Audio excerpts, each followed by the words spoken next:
Hi, mochas. Hello, hello, hello. I am going to. Some things are happening with this chat. I know I ain't been over here as much as I would normally be, but I want to hop in and chat with y'all today. So I'm going to give y'all a moment to kind of just get notified that the chat is open, that we are talking today, and then I'm going to jump in. So if you're here, definitely let me know. Roll call. How are y'all? Who's in the building?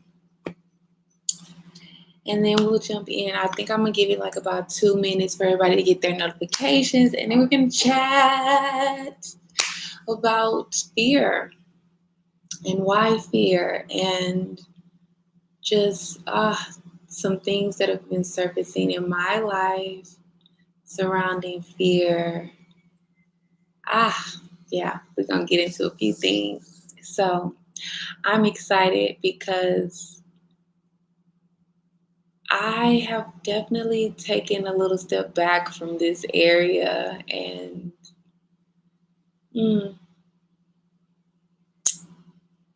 I realize it's been needed, but I also realize that my voice is important, and to be able to share it in these spaces is very much a blessing. So whoever needs to hear me, shall. So I'm gonna give us to about the 2 minute mark, about 15 more seconds. I'm seeing a butterfly. It's some construction going on outside. Hi, Thrifty. Happy birthday, girl. Hey, honey. Oh, happy birthday to ya. Happy birthday to ya. Happy birthday. Happy birthday. Happy birthday. Happy birthday. Happy birthday, girl. I hope you're having an amazing time. I hope you're feeling really good. I hope you are not like in your feelings, because honey, when my birthday came, I was up in my feelings, baby. I went into deep hermit mode. So I hope you're feeling the opposite of that. And I hope you're just feeling loved and supported and just excited for everything that you have learned and accomplished this year, no matter how big or small, and feeling really grateful about the new year that you're entering into, this new season. You're welcome. I'm so happy that you're here. Girl, yes, turn up. So let's jump in. Okay. So today, wait, I kind of forgot a little bit what I titled this. I know I said why fear. Oh, do y'all want to chat about false evidence appearing real? So I wanted to talk about this today because y'all already know I have been like taking a deep step back from social media. And not just social media. It may appear like it's just social media, but this has kind of been something that's been happening in every area of my life. And let's pause. Did I already say that there's some construction going on outside? You may or may not be able to hear it, but if you do, just disregard. And also, you may hear some sounds in the background that you're probably like, what is that? I do have a frequency playing right now. This is an alpha frequency, and it's really good for relaxing and recharging. And I woke up this morning, honey, my head was hurting. I woke up this morning, I had a really tremendous headache, and I just wasn't feeling like myself this morning. I kind of was, it wasn't like I was feeling sad or anything, but you know how some mornings you just wake up and you feel groggy, your head hurt a little bit, you're just not feeling like your happy self or even like your normal energy. And so I basically was looking for a prayer this morning because I have been praying more. I've realized the importance of praying more and talking to God. So I've been praying more, but this morning I kind of wanted some extra support. And so I was like, okay, maybe this would be a great time to, find a prayer on YouTube that resonates with me. And I did find one, but it didn't fully resonate with me. They was talking about a lot of stuff and not getting to the point. I was like, girl, what the fuck? So ultimately, God led me to this message. I don't know if you know this lady on YouTube. I want to say that she goes by Abraham something. It's like angels speaking through her. And so she shares a lot of insight. So I ultimately felt called to watch a video that popped up on my timeline from her. And it was kind of like a reminder video because it was something that I've been doing, but not always consistently, where a few times this year I have woken up and I just felt really called to just go straight into gratitude. Like literally my eyelids open and I start seeing, the things that I'm grateful for and the things that I appreciate. And again, this hasn't been something that's been consistent. It just kind of, some mornings I do it, some mornings I don't, but I hadn't really thought of it like it needed to be something stable in my routine. And then this morning I was led to this video and I actually wrote down what she said after. So she basically was saying, every morning and every evening you should wake up with a state of gratitude and appreciation and start just calling out the things that you are grateful for, whether it was things from the day before or things from just that moment of like, waking up in a home, waking up with a roof over your head, because again, some people are waking up on the streets, waking up with a pillow, grateful for the pillow, grateful for, your bed, grateful for the air, grateful for the sun, grateful for a new day, new breath, new, different little things, and whatever you're excited about for your day, basically showing appreciation, because those are things that, lift your vibration and, really just kind of propels that positive energy. So I'm looking because my thing is switching, but she ultimately ended it with saying, you give your appreciation, you give your gratitude, and then you realize that this is a good day. I have such a good basis from which to begin. All is well with me. Source energy is aware of me and has my back, and everything that matters to me is known, and all things are lined up, and I'm on an eternal treasure hunt of treasures, because the universe knows what I seek and knows where those treasures are, and is pointing me on the path of least resistance to the adventures and the fun and the thrill that I have defined as my desires.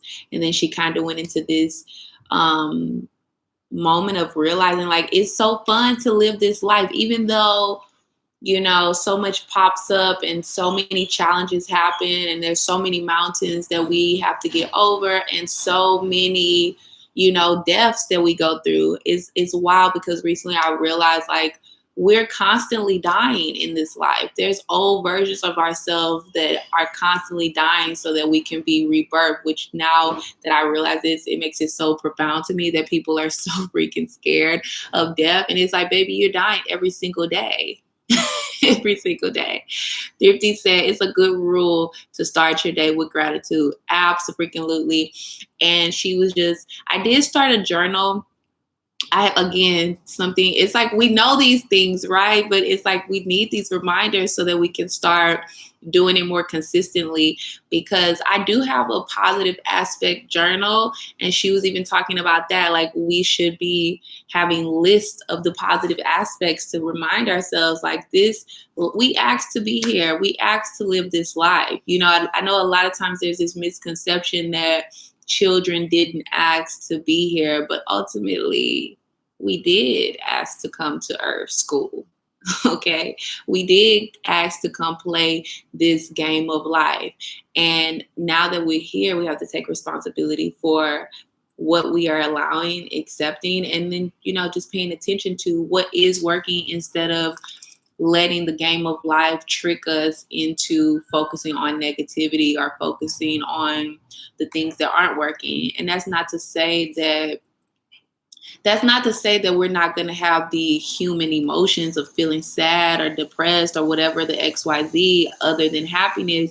But ultimately, it's like what you think about, you bring about. So, yeah, that part. So basically, I said all that to say that because I woke up kind of not feeling well, I woke up like with pain in my body and I woke up kind of feeling really groggy. I went through this little hunt to find something to kind of nourish myself. And then ultimately, I ended up playing some frequency music. I have been looking more into sound healing, and I have been doing a lot of sound healing over the for a bit. Hi, Alice, long time. I know, girl. Hey, I'm so glad y'all here. I'm in Thailand right now. I'm still in Thailand, girl, y'all. I have not left. I've been in Thailand for all of this pandemic.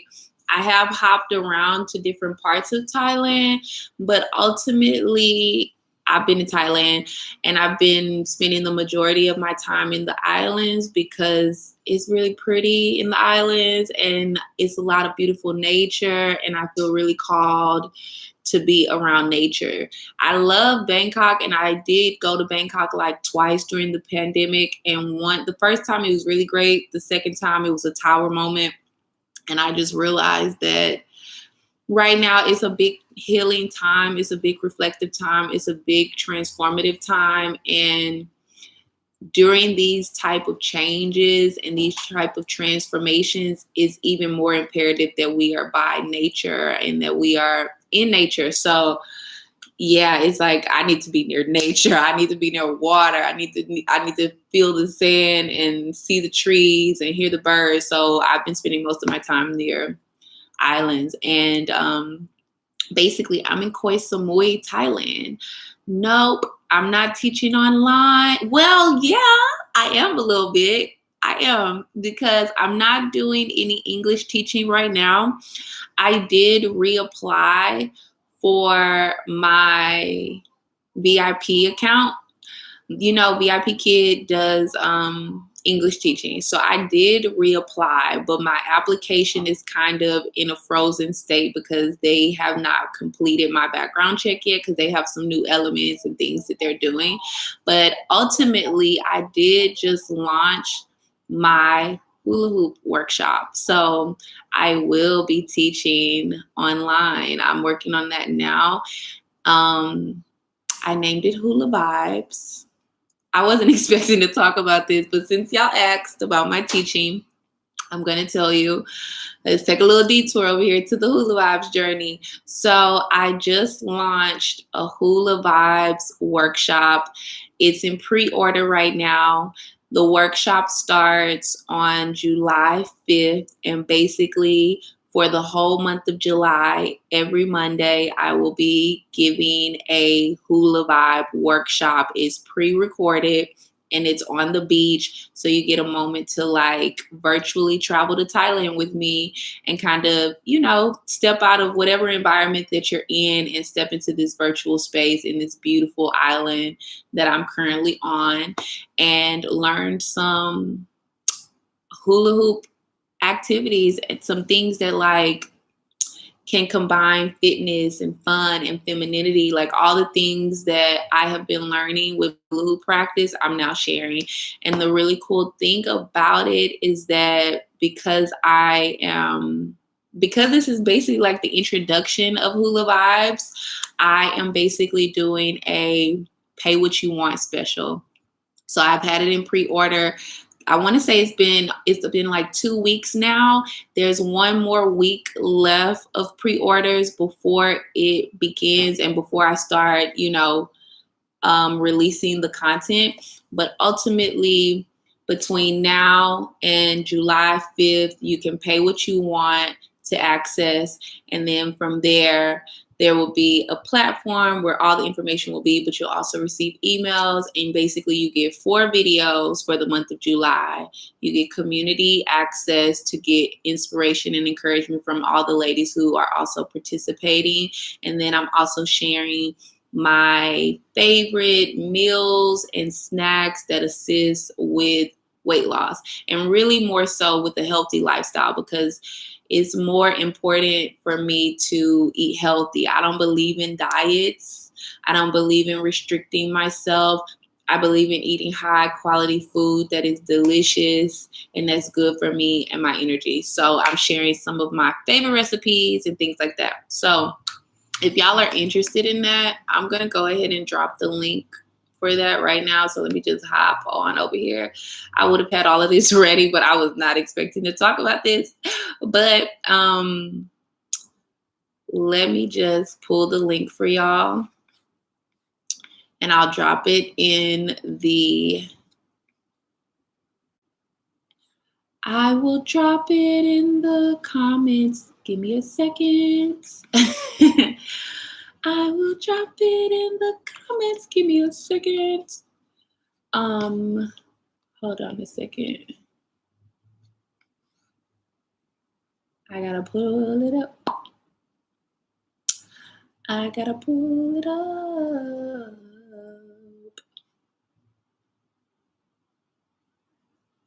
Yes, honey. We got less than a week. Well, more than a couple of days over a week.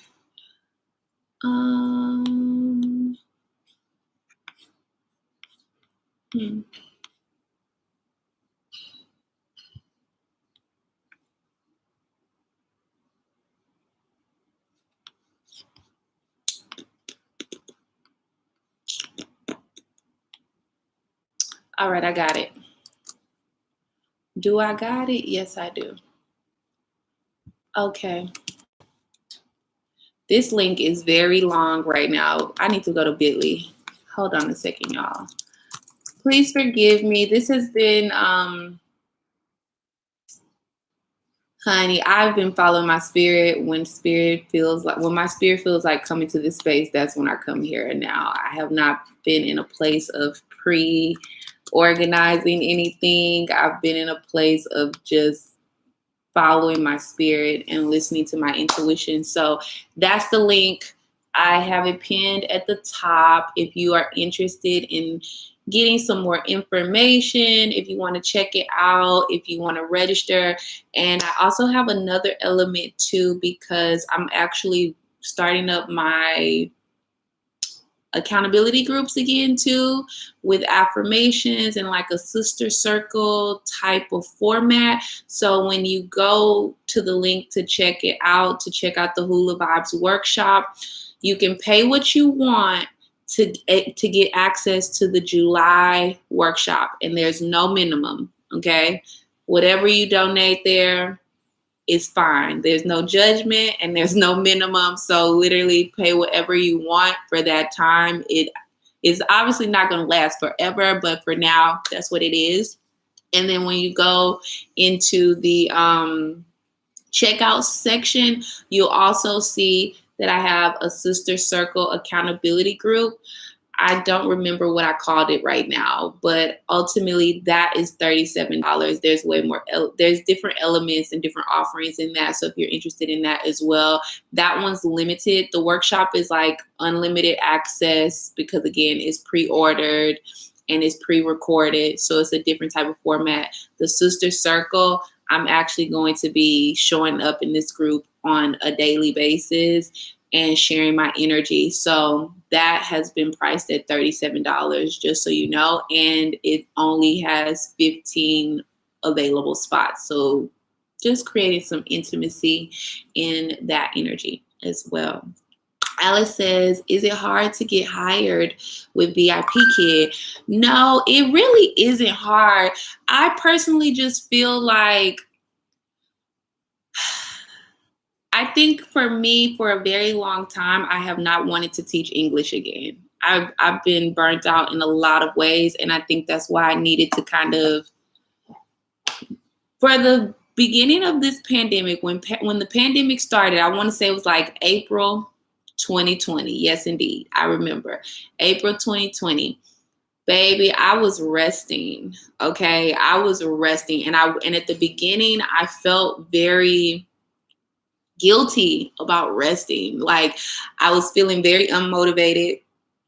I really wasn't doing shit. And I literally was just kind of feeling like, I was being hard on myself because I was like, baby, why you know you got all this content to edit and you could just be putting out content right now. But my energy was like, bitch, no. My energy was like, girl, no, no, no, no. And so ultimately I had to come to terms with the fact that like my body needed to rest. And that's what I was going to do. And it was okay if all I did was eat, sleep, shit, and read a book, And so that's what I did. And now in hindsight, I realized that, I've been walking this journey for a very long time. I have been through a lot as most of us have been. It's like, the longer you are in the game of life, the longer that you are in Earth School, the more things that are going to happen, the more challenges, the more mountains you have to climb over. And in that process, we fall down, but we also get the fuck up. Okay. But it's kind of like that energy of like, when you keep falling and keep falling and keep falling, eventually you get tired. And maybe you get a little slower in the get up, but at the end of the day, sometimes you getting slower in the get up doesn't mean that you give up on yourself. Sometimes it's just kind of like a call that like, okay, you've been getting up quick in all of these other times that you fell down, but this time you need to rest. You need to take a little step back. You need to reflect on all those other times you fell down. You need to kind of recharge your energy. And I think that's why it took me so freaking long, because now I realize it's like, yo, I was burnt the fuck out and I was fucking tired and I was very jaded. I was very angry because it's like, you're doing all of these things. I was doing all these things, working towards these goals, and like results were not showing up in the way that I wanted them to show up. Sometimes detours were happening that were blessings, but then it was kind of like, resistance and fear about the detours. Like, okay, well, damn, if I go to this detour, it's going to take me away from what I really want to do. And I feel like God was just saying like, well, first of all, do you really, really want to do that? Go deeper. Is that really what you desire? We don't think so. So we need you to go deeper. So ultimately, for a very long time, I have not been wanting to teach English again. And VIP Kid was kind of like in the back burner of like, oh, this is something I could do. And I've been trying to put this thing back into my energy. But ultimately, I feel like God is putting me in a position to use my voice and to use my talents and to use my gifts and to share my true self and to truly shine my light to the full, to its full capacity. And not saying that I have not been my true self with y'all or in different spaces. I feel like I'm a transparent person. I always show up in authenticity and transparency and sacred energy. But I do feel like even in that energy, I've been holding back. And I feel like a lot of us have grown up in places where the environment was toxic, or it wasn't safe for us to express our true emotions, or it wasn't safe for us to share our light. And so that built trauma and built habits that were negative and ultimately just did not help us to shine our light as we are meant to shine our light. And so I've been working through all of these things and realizing this kind of takes us into the conversation a little bit about why fear and, chatting about false evidence appearing real, because everything that happened as a child is like, whether it was negative or not, that doesn't mean that everybody is going to treat us in that way. That doesn't mean that it's always going to be unsafe for us to share our true selves or our true expression or our true light. And I think that we have to like really break that trauma down so that we can stand fully in our power and our light. So partially to answer your question, no, it is not hard to get hired with VIP Kid. I feel like I'm just having some energy pop up to help me, because God and the universe know that I really don't want to teach with these people. It's nothing against VIP Kid. I think it's a really great opportunity. I just feel called to work in my purpose. And that VIP Kid is kind of like a backup plan of like, well, I could do this. But ultimately, they do have some new elements, so they are doing background checks now, and you do need to have a TEFL, but they also have a setup where if you don't have a TEFL, you can go through their TEFL program, and I didn't need to go through their TEFL program. I think it's free, but you'll have to double check that for yourself because that's not something that I looked into. But ultimately, my application has been that little part. I already had sent my I just needed to really renew my contract, and then I had to take care of these elements that have been new additions to the contract process. And I've been put my details in for the background check, and for the longest it just didn't. It just was kind of like in hiatus because they just kept saying that they hadn't pulled the information yet.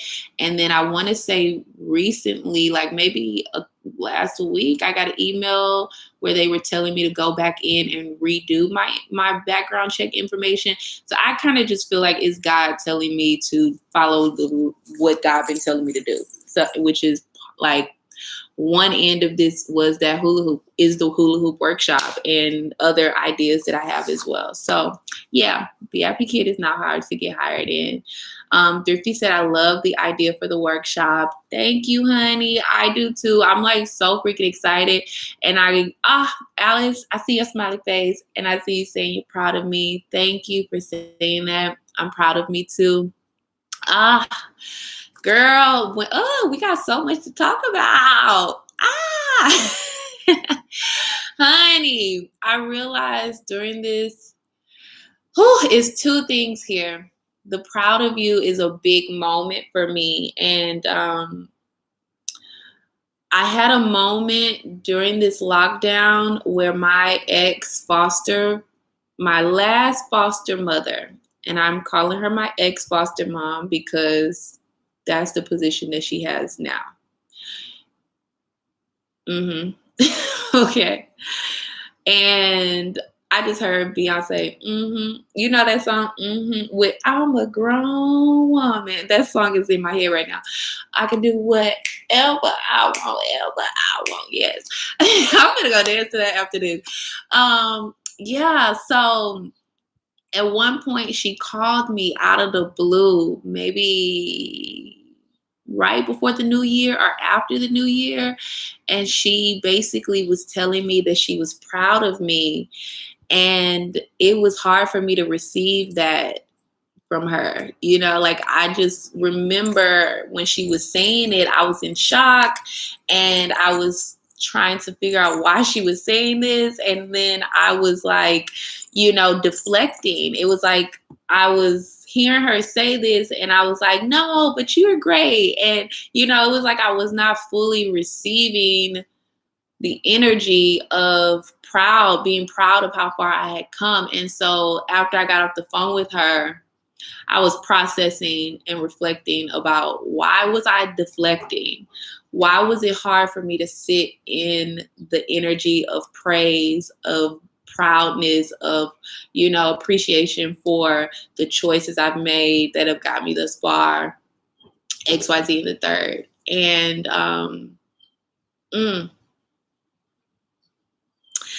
I realized that I had never really acknowledged that I was proud of myself. And I realized that it was tapped into why y'all always be asking me these questions that be making me cry, girls. I'm tired of crying on YouTube. But ultimately, it's okay. I realized that when I grew up, I didn't grow up in an environment where praise was given.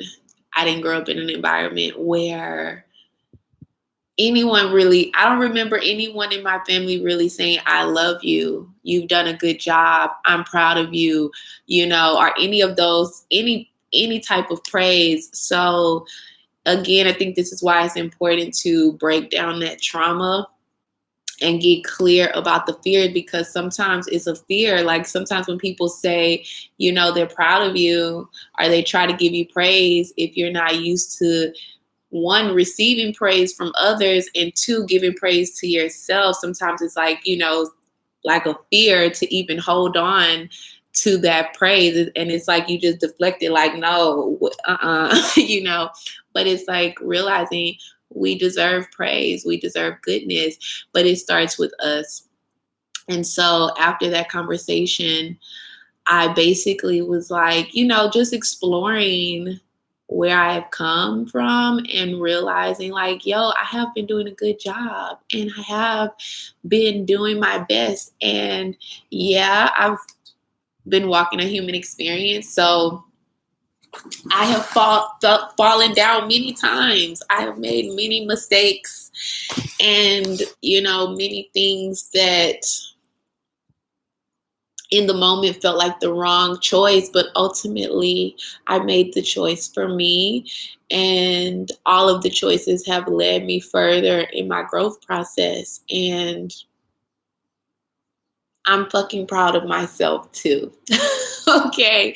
And so I basically have been practicing more, giving myself praise, because again, when you are not used to certain things because of whatever background you grew up in, it's like just because you didn't receive the type of love that you deserve in as a child or from your family, it doesn't mean that you don't deserve it.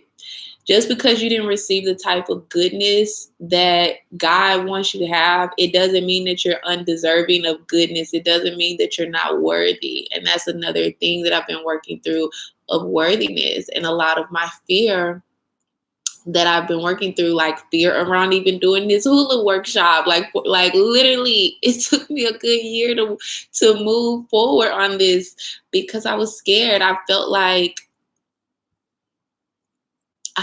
what I had to offer wasn't good enough. And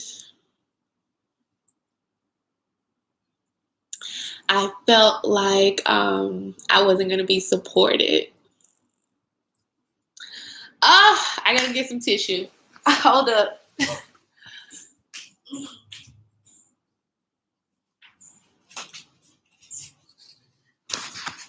Okay.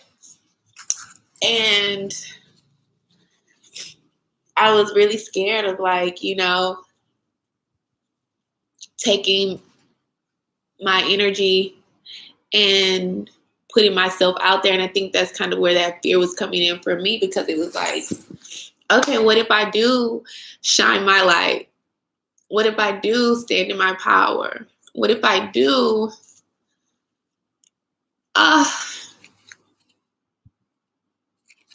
what if I do take the time to develop these things and put my energy here?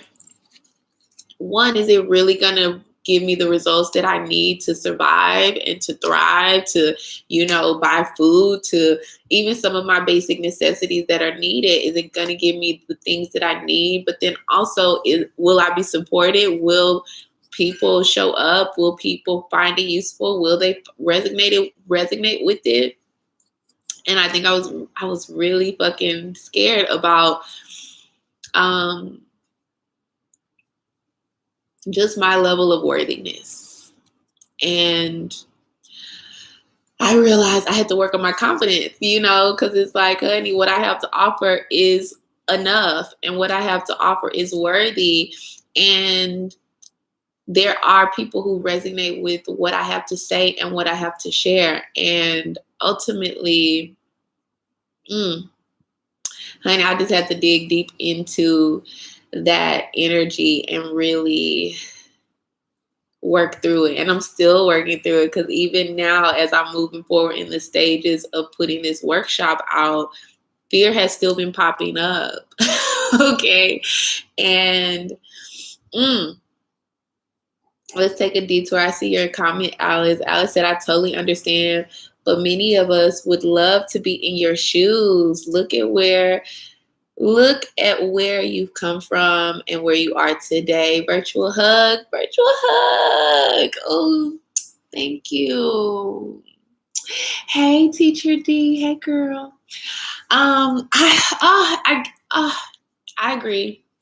I think this is why Thrifty say you're the bomb, period. Thank you, honey. Many blessings. This is why I think I'm really glad that I showed up in this space today, because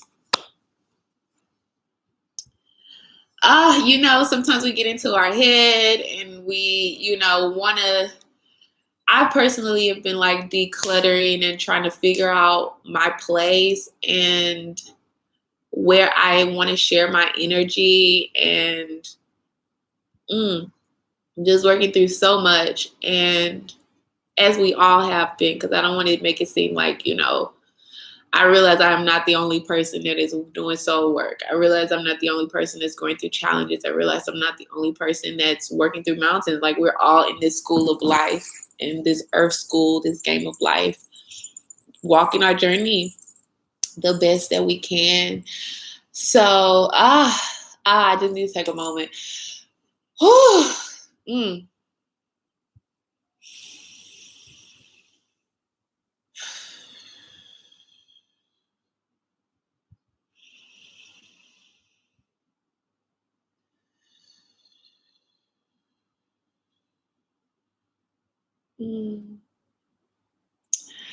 I think sometimes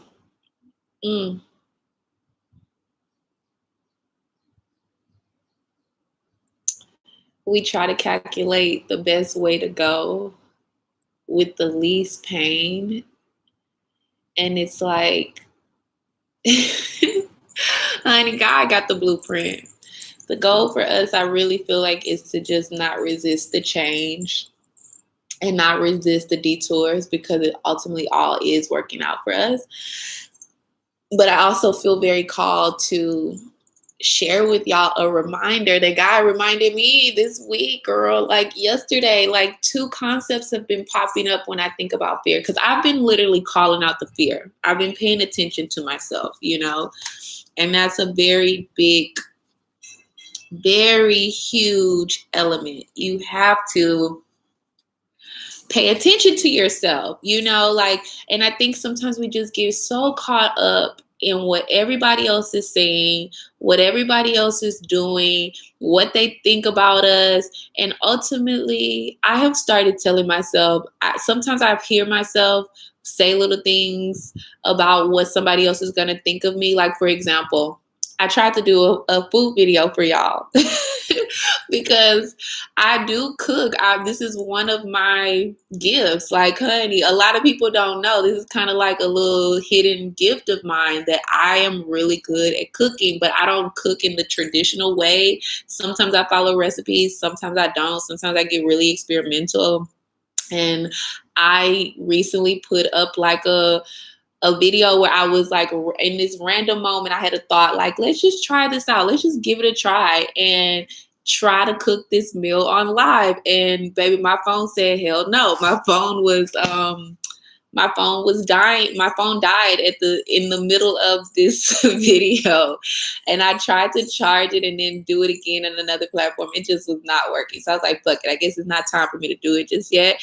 And, the first thought that came to my mind after that was like, oh, I should delete that video, because they're going to be judging me and feeling like, what the fuck is this, Courtney? What the fuck? And all this kind of shit. And I just was like, okay, I don't give a fuck. I just started telling myself, like, I don't give a fuck. I don't give a fuck. Yeah, the video was not complete. Yeah, it wasn't pre-thought out, premeditated. Yeah, it died in the middle. Who gives a fuck? I did not have to delete it to save face. And I think a lot of times we do a lot of things trying to save face so that others don't judge us, and so that others don't see our downfalls, or so that others don't see our mistakes. But at the end of the day, their opinion does not matter. What matters is what we think about ourselves.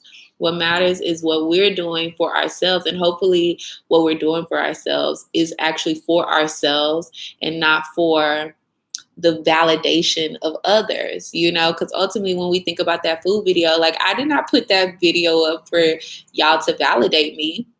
I put that video up because I knew I have a gift in that arena, and I wanted to give myself an opportunity to try something new. I tried it. I learned that I need to make sure I got a better. I actually learned that my phone is ready to be replaced. So in right timing, my phone will be replaced, because this is some new shit she's been doing where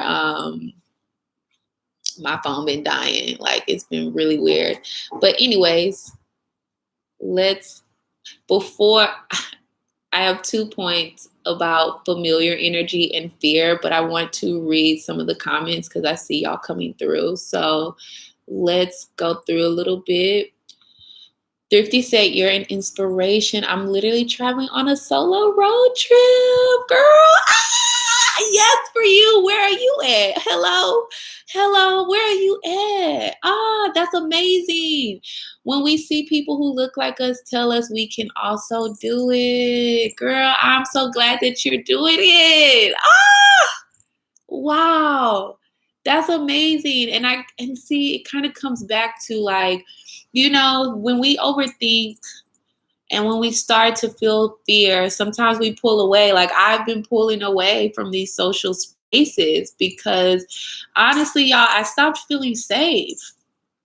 I stopped feeling safe in these spaces. And I know that, like, a lot of y'all that are here present with me do support me and do show me so much love. And I appreciate that. But I also realize there's a lot of people who are watching me just to see me fail. There's a lot of people watching me just to motherfucking see me fall dead on my face.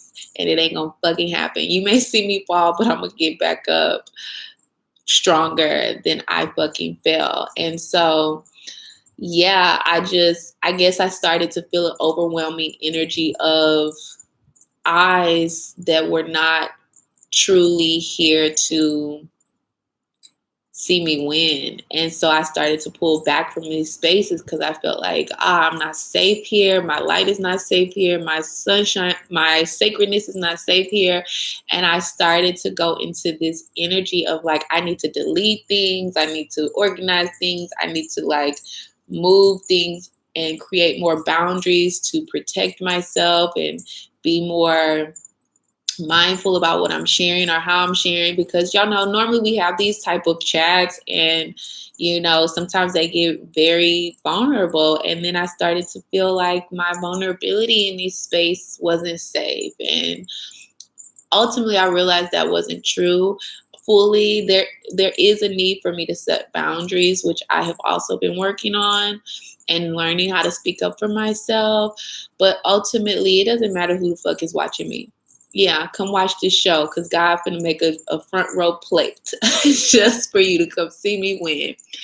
So I just feel like I'm going to do a better job of showing up here and not overthinking it and not trying to, it's obviously right now the pandemic has been difficult for a lot of us, and I have not been exempt from that. There's been moments when I needed to rest. There's been moments where I've run out of money. There's been moments where I've been sad, depressed, where, I wanted to go home and all these different things. And it's okay to share these times with you. It's okay for me to show up in this space because I do feel like I agree with you. Like, I really am starting to realize that my voice is powerful and I have the gift of expression. And I'm still actually exploring this because I realized for a very long time especially when I think about when I was growing up. Alice, thank you. Thank you for the super chat, girl. Thank you. I appreciate that, honey. Ah, that really helps a lot. Thank you. I realized that when I was growing up, like I said, expression was not safe. Like I grew up in a household where literally it was, this energy of children should be seen and not heard. And honey, let me have said anything like I was getting smacked in the face or some other type of abuse. So that, that energy, I think we have to be really mindful. I don't know if any of you have children or nieces and nephews, but I feel like as adults, first of all, I don't even subscribe to adulthood anymore. I'm a big ass kid. That's what I subscribe to now. And ultimately, I feel like we have to be mindful about how we operate when other people are trying to express themselves, because ultimately, I think it's a lot of healing that needs to happen in that area. And as a child, growing up in those type of repressive, expressive environments are, did I say that right? Those environments that repressed my expression and didn't actually hear me, it led into unhealthy habits into my adulthood where I was scared to fully speak up sometimes. And it kind of turned into more of an energy when conflict popped up. Like if everything is cool and we're having a good time, it's like, yeah, I'm telling you how I feel and all those kind of things. But I noticed that, like, let's say there was something that bothered me, or let's say there was a boundary that was crossed, or let's say that, something happened that I did not like, or that there was any type of conflict. I know when we think of conflict, sometimes we take it out of context and think that it has to be, a big ass fight or somebody arguing, but conflict doesn't always look like argument. Sometimes conflict is literally just somebody has done something that has rubbed you the wrong way. And it's like, how are you going to address it? And sometimes in those moments, I didn't address it. I didn't stand up for myself, or I didn't speak up for myself because I was scared and I had fear that if I spoke up, I was going to be abused, because that is what I learned as I was growing up. I frequently learned that, my expression wasn't important in the household with my parents, or even when I went into foster care, or that, people would try to overtalk me, or that people would try to switch my words around and take what I was saying out of context instead of hearing what I was saying, that either I was hurt, either that I had a boundary and something wasn't respected. And it would be like, it would always feel like it was an additional fight that I didn't feel like I wanted to take. So it just takes me back. I'm proud of myself. Y'all, I have definitely come a long way, and I'm very grateful for where I'm at. And I'm so thankful for this moment, because it is even more so reminding me, like, it's a blessing to be sitting where I'm at right now. It really is. And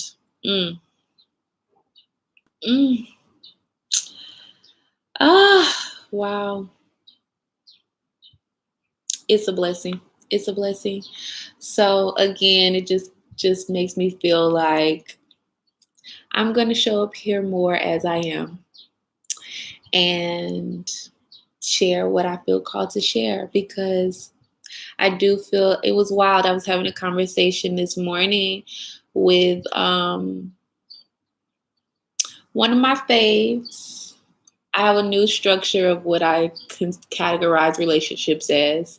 One of my faves was messaging me, and she's in college right now, so she's a little bit younger than me. And so she was telling me about like her wanting to do YouTube, and her feeling like also a bit of unworthiness, and just now kind of feeling like this energy of social media is so hard and difficult, and just this energy of like, well, now it's trendy, and not feeling like she wants to do the trendy thing.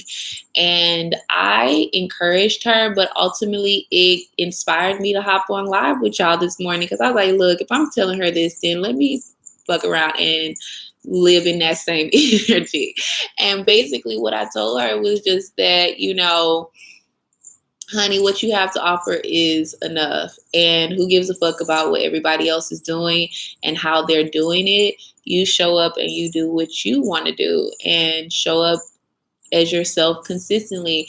And so when I think about some of the things that I initially was offering here, like vlogs, and I did other type of talking videos and things here, which, don't get me wrong, I really do like vlogs. I really do. But ultimately, vlogs are energetically a lot for me, because I think partially of my perfectionist energy, and I want things to look pretty and all this kind of stuff. But it's like, I realized during this pandemic as well, everything ain't gonna always look pretty, but that doesn't mean that it isn't worthy of being shared.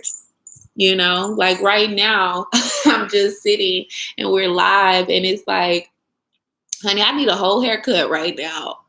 Okay. But, I'm not going to let that stop me any longer from showing up in this space. And Thrifty was saying that she agreed. No, Alice was saying she agreed with Thrifty. Come on, I'm different. She says, you look so young. Chocolate on fleek. Thank you, honey. Have y'all been seeing that? It's a little reel that's been going around about women being spies, and they're kind of just going, it's like on one clip they're saying how old people think they are, and then they're saying like how old they actually are, and it's like a little background audio playing about them saying like, actually I'm a spy, because it was like this girl that people think is like 16 and she's actually like 45. So yes, honey, thank you for the compliment. I accept it and receive it. Thrifty says that she's currently staying the night in Roswell, New Mexico. Girl, I'm so fucking proud of you. I've been in, let's see if I can pronounce this, Alamogordo, and Alamogordo, New Mexico, if I'm saying that right, White Sands, New Mexico, and Ruidoso, New Mexico. Ooh, I'll explore Roswell tomorrow. Then it's on to Santa Fe, New Mexico. Girl, ooh. Okay, so wait, you on a road? So you're driving? Wait, you said you're on a road trip. So you're driving? Did you get a van? Are you like in a car? What? Give us some more details, because we need to know the deets. This sounds freaking amazing. I hope you're taking a lot of pictures. I feel like, honey, you need to email me. I need some updates. I want to see some pictures. Send me an email. I'm going to drop this.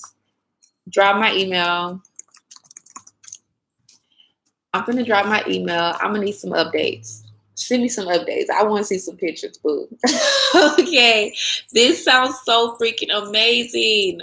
I'm so glad that you took this leap to do this road trip. How freaking dope. I'm sure you've been meeting some dope people. What's been going on with your Spanish? Because I know that they like to, oh, girl. I just remember the first time that I went to Mexico. I was actually on a cruise, and I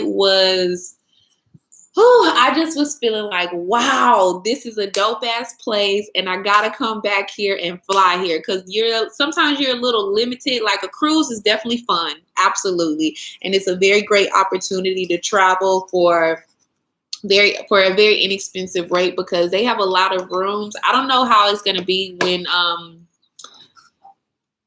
post-pandemic times, because it kind of sounded like, a lot of the cruise ships got some bad raps. I know, like, during the beginning of the lockdown, I don't know if y'all remember, Carnival had got stuck. They couldn't deport for a very long time. So it was like people who had got on the boat, they were on the boat for like months. So I don't know how that's going to affect them moving forward.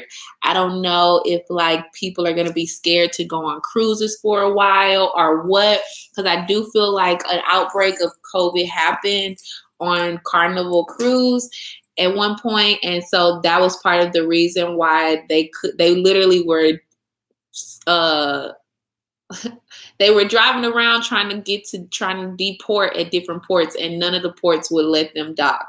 So either way, Thrifty said, I totally will definitely share. I saved your email information. Girl, yes, I'll be looking forward to seeing it. I'm so excited because legit, I feel like I have some ancestral roots in Mexico. I'm not quite sure where yet, but it's like something that's been coming up in my spirit as I've been communicating more with my ancestors.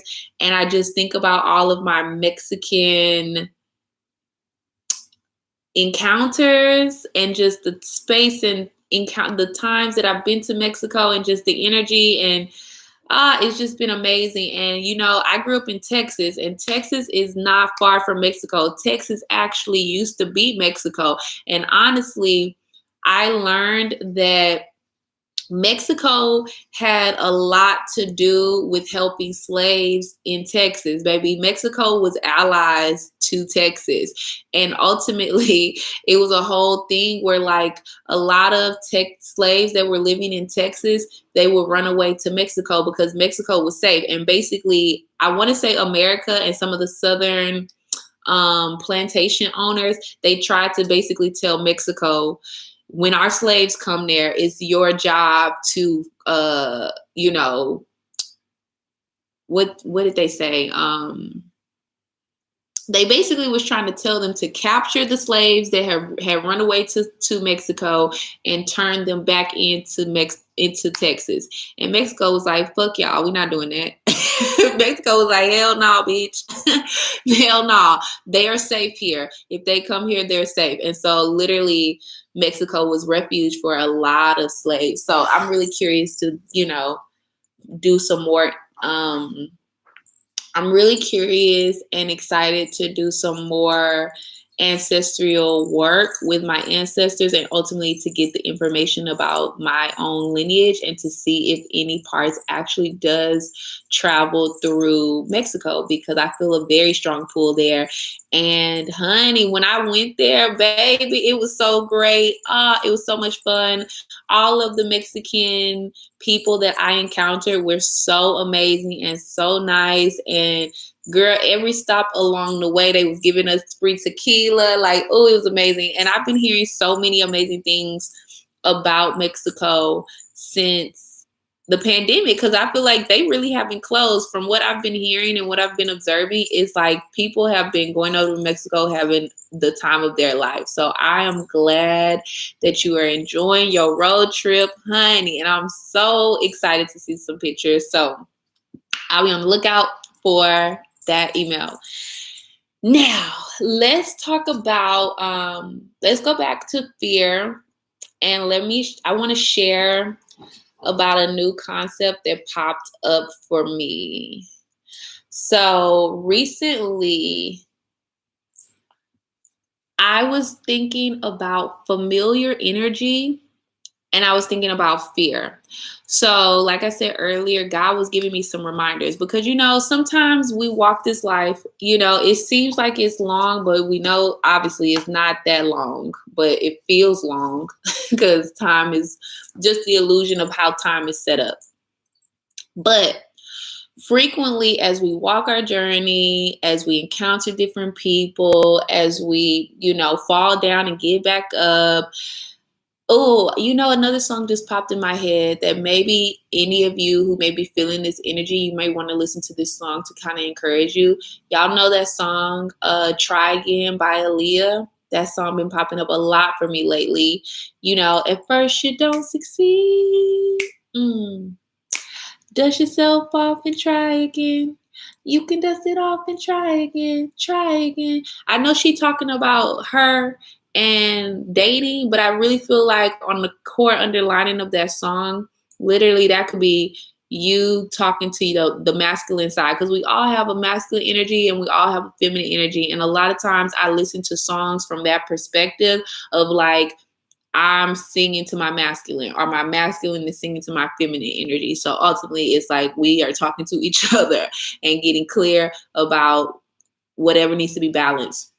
So that might be a good song to listen to during this time. If y'all are feeling stuck, if y'all are feeling depressed, if y'all are feeling just, down and out about falling down, or if you're in a moment of being on the ground figuratively and, needing just some encouragement to get back up and try again. Because at the end of the day, that's what we got to do. We got to keep trying, because in that trying process, we learn and we grow, and then we ultimately get what we truly desire if we keep trying. It's like, as long as you have breath in your body, your goal is to keep trying. Get back up, do it again, get back up, do it again, get back up and do it again. But I realized that in that process, sometimes we forget who the fuck we are.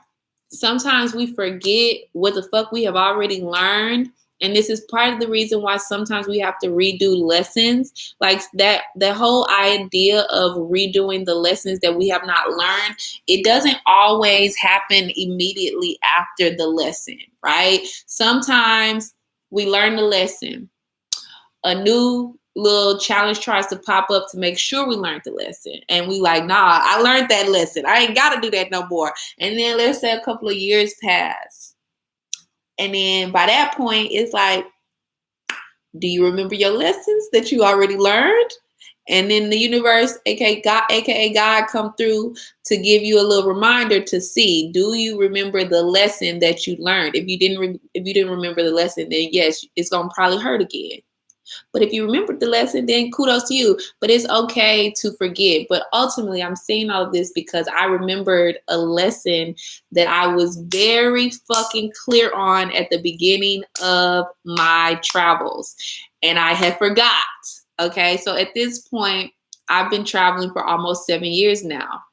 Because we've been in pandemic times like almost 2 years. So now at this point, I've been traveling for almost 7 years. This is so profound to me because I've just been reflecting on the fact that, honey, when I left America the very first time, and when I came that wasn't the first time I left America. That was like my first solo trip, my first indefinite travel journey. That was the first time that I said, look, I'm leaving this bitch and I ain't coming back.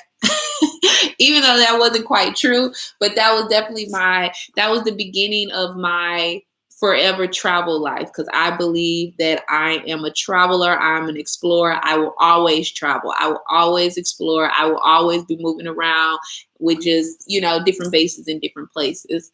So when I first left,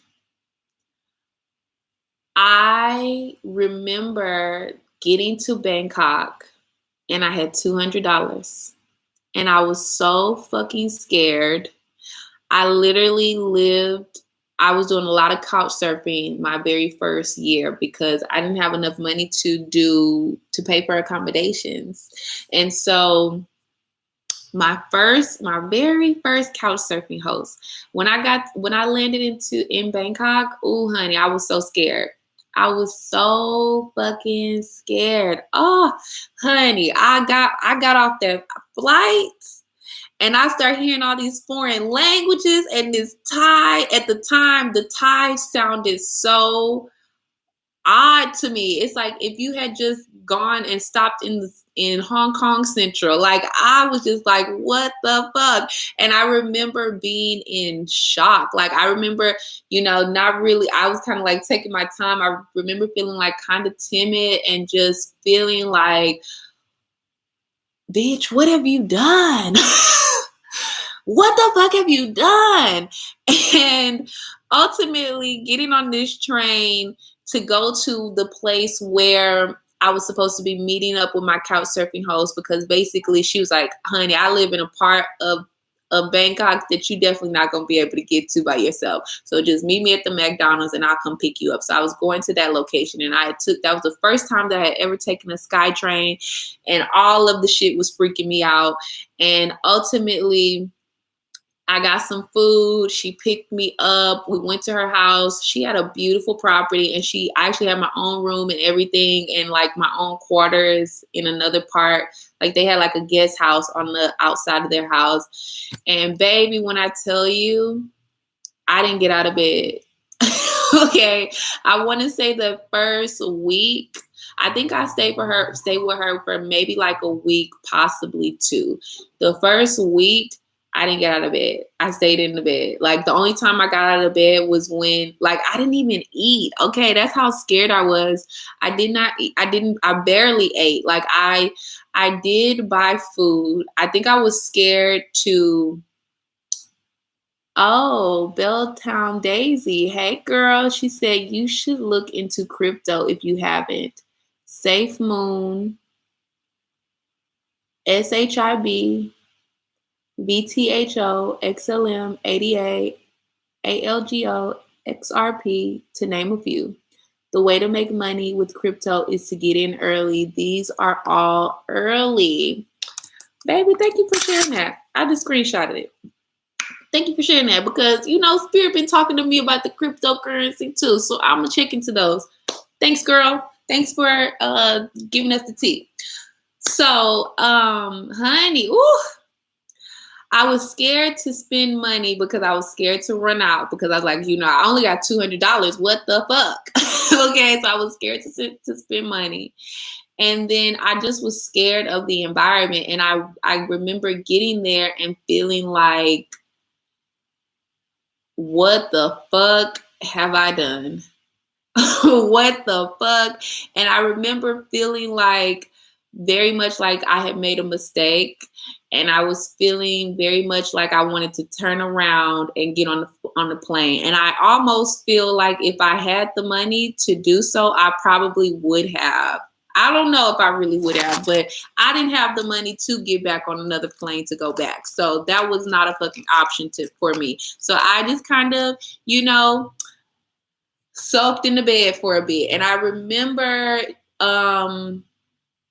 I want to say my couch surfing host took me out to get food a couple of times. Like she had sent her maid to come and check on me. And she, at one point when I did finally come out for air, she was telling me, she was like, I had my maid coming to check on you, girl. And she was telling me that you didn't get out of bed and like, X, Y, Z in the third, And I was like, girl. And ultimately what happened was, I was talking to someone that I used to know, and I was telling them, I don't remember if I told them exactly how much money I had, because I think I probably felt like, I didn't want them to tell me, why the fuck did you make that decision without money or whatever. But ultimately, I just kind of expressed to him that I was scared and that I felt like I had made a mistake. And he encouraged me. He was like, nope, we're not going to hear that. He was very much an encouraging type of person for me. And he used to always tell me that all of these things are just character building opportunities.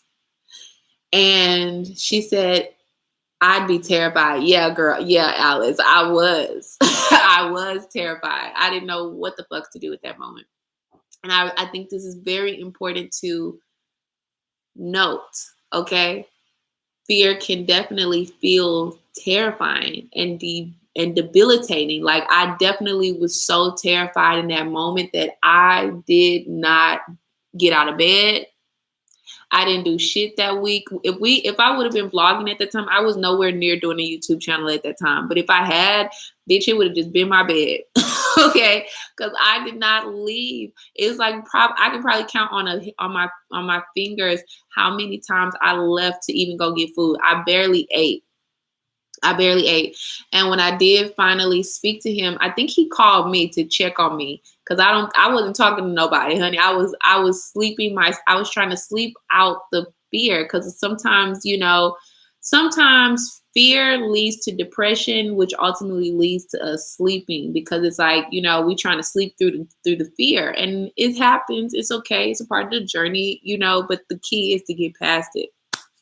And ultimately, what happened was this man called me to check on me. I told him I was scared, and I told him that I felt like I had made a mistake. And he was like, I'm not trying to hear none of that. You got this. This is a character building opportunity. And then he prayed for me.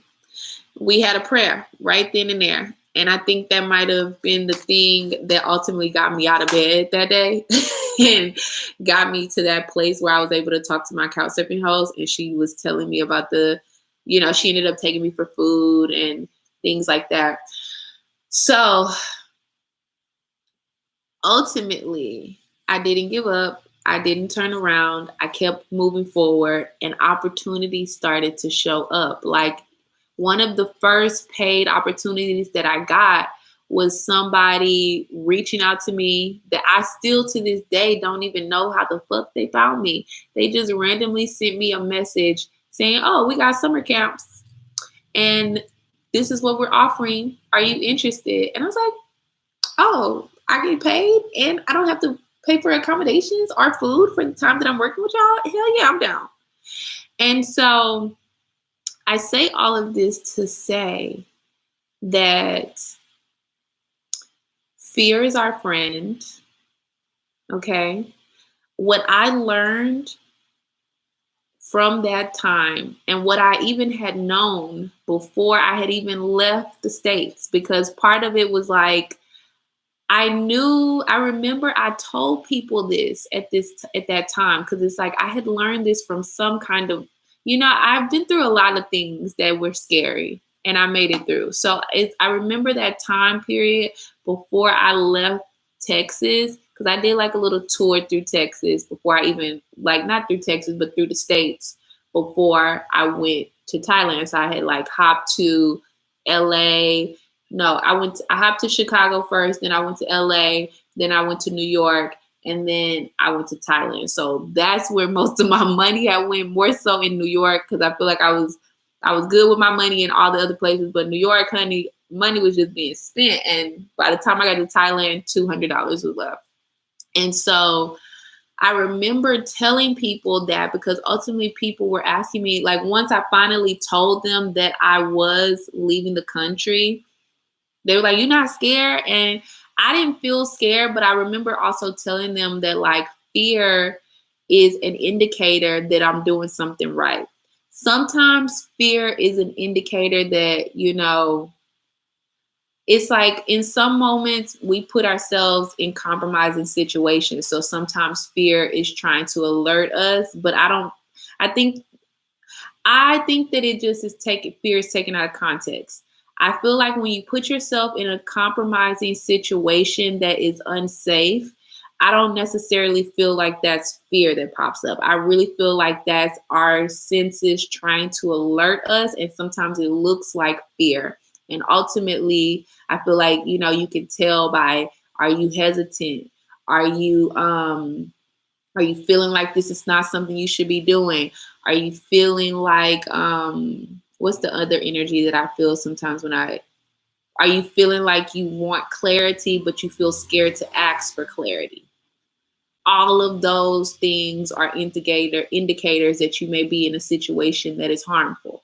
But ultimately, on the flip side, when fear pops up of like, "Oh, I'm just scared to do this," and you go deeper into that energy of like, what is really happening?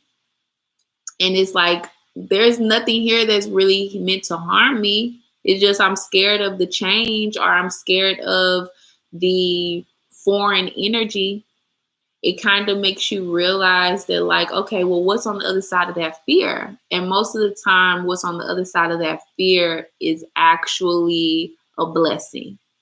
And what I'm realizing is that we be so scared of fear, when in actuality, what we should be scared of is familiar energy. Fear oftentimes is just, you being scared of the unknown, you being scared of the foreign energy, because even if we take this to like trauma that we have felt as a child, it's like, if you grow up in a place where you're abused in whatever way, whether that's verbal, let's use verbal abuse for an example. If you grew up or have grown up in an environment where you were verbally abused, you most likely developed mechanisms and habits to keep yourself safe. Maybe that looked like you not speaking up.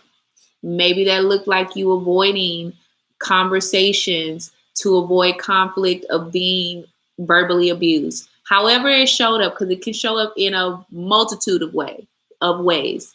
So whatever habits you did, it's like you basically, what happened, you adjusted. That's part of the human process. You are in a situation, maybe it didn't feel good initially.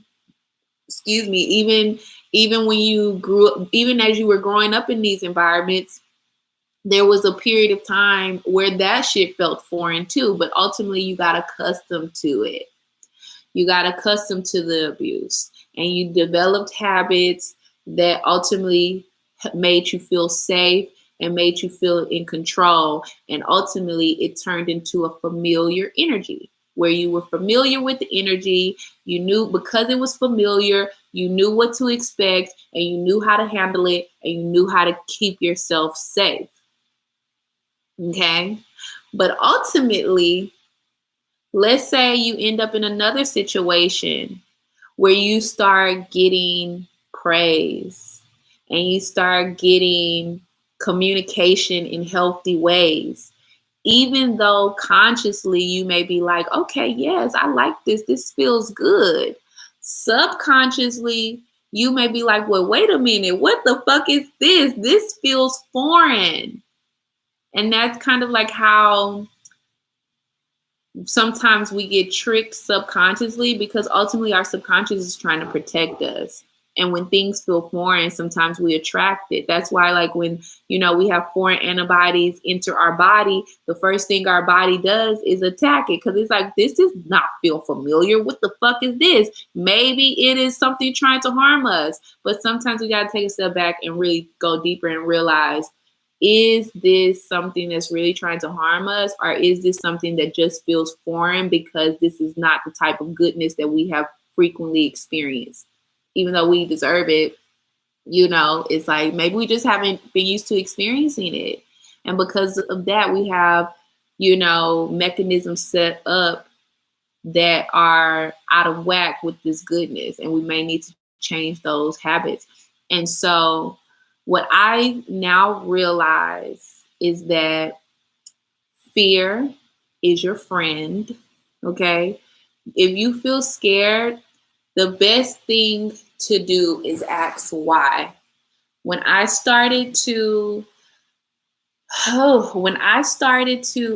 workshop came to me, God actually spoke through a vessel, okay? Because it kind of was all like, if I really go back and think about how I started hula hooping, the very first hula hoop that I personally bought for myself, I was in Vietnam. Okay, I was in Ho Chi Minh City. Oh, baby, let me take y'all through this breakthrough real quick, okay? Because I had saw a video of a lady who was dancing hula hoop style in a very sensual way. And I remember seeing it and it just lit me up. And I was like, whoa, this is so fucking dope. I want to do this shit too. And basically I went out like that week and bought myself a hula hoop, right? And I was hula hooping. Baby, it didn't look pretty at all. It looked far from the type of hula hooping that I do now. But ultimately, it ain't look cute at all. But I started. Do you know, when I went to Brazil, the retreat that I went on, when I did my ayahuasca, one of the ladies who was hosting the hula hoop, she was doing hula hoop classes, but she basically had teamed up with the retreat hostess. That's what I'm gonna call it, because I can't think of another name for her. So the retreat organizer, that's what it is. The retreat organizer hired some other people to come in and host. The same lady that I had seen do that video was the lady who was at this retreat, and I didn't even recognize her. I didn't recognize her, who she was, until like 3 days in. So it's like I really magnetized that energy to me, because God was like, no, you need to know what you need. Obviously, this is what you're supposed to be doing. and this is a part of you, and this is one of your tools. And so you've been trying it by yourself, but there's an element that you're missing, so you need a little teacher. And so after having a class with her, what she taught me was more so how to be confident with my hoop, and also the type of hoop that I needed, because I realized her hoop was weighted, and that made it even more easier to like sensually move with it. And after that retreat, honey, I was doing a bunch of, I don't know if y'all remember this time. I don't know for the ones of y'all who are here who also was following me on Instagram during that time that I was in Brazil. Baby, I was going back through my freaking videos, and it was like, yo, I was doing a lot of live videos hooping. I was doing a lot of free training. Like even one of the hostels I was volunteering at, I was taking the girls who were also volunteers, and I was teaching them how to hoop on the beach. And I was already doing these things. But then I left Brazil, and I was still hooping and things, but it's like some kind of way I got disconnected from this being a part of my passion. And it's not necessarily just the hooping. It's more so that my purpose is based in expression and movement. And hula hooping is a form of movement. That is why I feel like I resonate so deeply with it. And so later, fast forward, I come to Thailand. I'm still hooping. It's like since that time, I've always traveled with a hoop. So I'm hooping. I'm sharing a few videos here and there. And then ultimately, someone who is also one of my favorites, I feel like God used her as a vessel to speak to me. And she was like, honey, you need to offer a class. And the wild thing about it, when I went back and I was deleting things on Instagram and stuff, everybody was asking me. It was a lot of people going back through those comments. It was a lot of people saying, girl, when are you going to open a class? When are you going to do a class? When are you going to teach us how to hoop in this way? And I wasn't paying attention. It's like, how frequently are we not paying attention to what God is saying to us? And it's like, it may come through other people, but how frequently do we say, no, I can't do that, so I ain't gonna even pay attention to it. But ultimately, God kept bringing me the message. God kept bringing vessels to me and kept saying it and kept saying it. And until I got to this point of like, okay, well, why do I feel like I can't do this when I've already been doing this? What is it really? And I realized it was fear. And I just kept asking, why am I scared of doing this? Why am I scared? Why am I scared? And I just kept asking myself that, ultimately, until I got to this point. And even at this point, it's like still fear popping up, but even still, I'm still asking why. And I think that is the key when the fear pops up, is to realize that fear is your friend.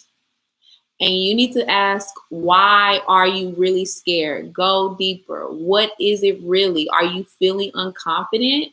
Are you feeling like you're not worthy? Are you feeling like there's other things? And what I felt like at the beginning, I felt like, when I looked at people who hula hooped, I always see the girls who know all the tricks, who do more like circus style hooping, where they flip their hoops and things like that. And I had to realize that obviously that's a cool style of hooping, but that's not my style of hooping. The type of hooping that I do is more sensual.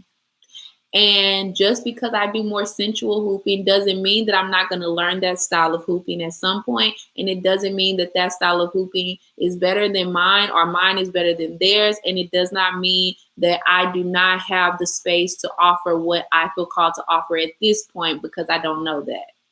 And I think sometimes we prevent ourselves from doing what we feel called to do because we're scared that what we have is not enough and is not worthy, and that, it's not good enough because we're comparing it to somebody else's shit.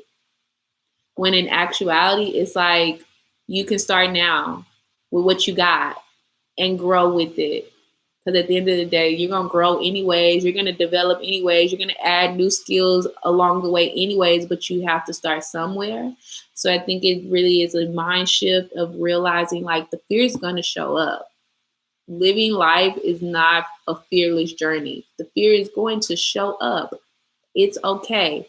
Start looking at fear as your friend and ask your friend why they showed up. Okay, fear, hey, why you here today? And keep going, and you're going to realize what it really is, and give yourself some grace. Like I said, this is the first time that I feel like fear has debilitated me for this long of a time, because normally it's like literally it took me 2 months to leave the States. When I decided that I was going to leave the States to begin my indefinite travel, it took me 2 months to make it happen. This time, when got between that period of time of me consciously realizing that this was something God wanted me to do, to it actually coming into fruition for me getting the pre-orders together and working through the back end to get it set up for July. Honey, it took me almost a year to work through that fear. And it's like, it don't matter how long it take you, is what I'm saying. It doesn't matter how long it takes you to work through the fear. Time is a fucking illusion. It don't matter. Whenever you work through it, you're going to be right on time. But the key is to work through it. Keep asking. Don't stop asking it. Why did you show up, fear? Why are you here? Why am I scared? What is it really? And work through those feelings. You might need to, work on your confidence like me. And it's like, that was kind of odd to me. It shocked me because I was like, it shocked me that I was even scared to do this. Then it shocked me that, I was having confidence things pop up, because granted, as a child, I wasn't confident. I definitely didn't, like myself. I didn't feel beautiful. I didn't feel worthy and all these things, but I thought that I had worked through it. And I mean, there's a lot of times where we think we have worked through something and then we realize, oh, we did do some work that was useful, but we need to do some more work. And it's like, now I'm doing more worthiness affirmations. I'm doing more meditation. I'm giving myself more praise. I'm doing more mirror work. Like I'm taking additional steps to hold myself accountable for the life that I truly desire to create. Now, before I give you the second part about this familiar energy, let's go to the comments. Pam, hey girl. Y'all, I met Pam at this hostel in Bangkok a couple of years ago. And I want to say I think she was in Malaysia at the same time I was in Malaysia. We tried to link up, but we did not have an opportunity. She was there with her boo, and her boo was having a good time. She said, hi, long time no see. Alice said, true, I was mentally and physically abused. I now suffer with depression, anxiety, and PTSD. Honey, well, we're not going to claim these new sufferings. I think it's also important to release victim consciousness and to realize the importance of our voice, okay, and our throat chakra. Everything you say is what you're spelling over yourself, okay? Yeah, spells are real. And I don't think that people realize how simple spelling is. I think people look at it as like witchcraft, because a lot of spirituality has been demonized and has been associated with witchcraft and all these type of things. But ultimately, and it kind of, makes you think that it's like, to do a spell, you got to be all complicated and put a little bit of tiger's blood and a little bit of a dragon's tail and all this kind of shit, when in actuality it's very fucking simple to spell. Your words, every time you speak, you are saying a spell. Every time you speak, you are telling the universe what you want. Every time you speak, you are speaking over your life. This is why I no longer fuck with motherfuckers telling me who I am. I no longer fuck with or allow people to speak over my life. And y'all, I'm sure y'all have noticed this or have experienced this before. Have you ever been, have you ever witnessed somebody try to tell you, you ain't gonna be shit? Have you ever witnessed somebody telling a child, you ain't gonna be shit, you trash, you a liar, you this, you that, and X, Y, Z, the third? all of that energy, it don't even just stop. I think people do it to children because they feel like children are powerless. But ultimately, these are things that still happen in adulthood, sometimes in your face or behind your face. And sometimes people be trying to spell on you and say, oh, I'm just playing. No, bitch, you're not. Okay. Because this whole it's like people be trying to use jokes as a way to get their truth out. No, what you said was what you meant. And what you said, you need to watch your mouth because it's not okay. I don't agree. I don't accept it. And I feel like it's important because even, whew, girl, I was having a moment with some people in Copenhagen not too long ago. And I was realizing in our conversation that this man kept trying to cut me off and that this man kept trying to invalidate my opinion. And he kept trying to tell me that what I had to say wasn't worthy because he did not know how to translate it. And it's like, bitch, if you can't translate what I'm saying, then it's not fucking for you. And you don't get to tell me my opinion just because you collected some other data. Bitch, you don't know shit about me or my journey or where I've gone. You don't know what you're talking about. All you know is the data that you collected. That doesn't mean that it's accurate. That doesn't mean that it's my truth. So you don't get to tell me what my truth is. And then it was moments in this conversation where basically he was saying things and I was saying I don't agree. And then he was kind of getting like aggressive with me, like, you ain't got to. And I know it's like a lot of times people do this shit where they be like, you ain't gotta agree with me. You're right. I do not have to agree with you. And I also have the right to say I don't agree with you.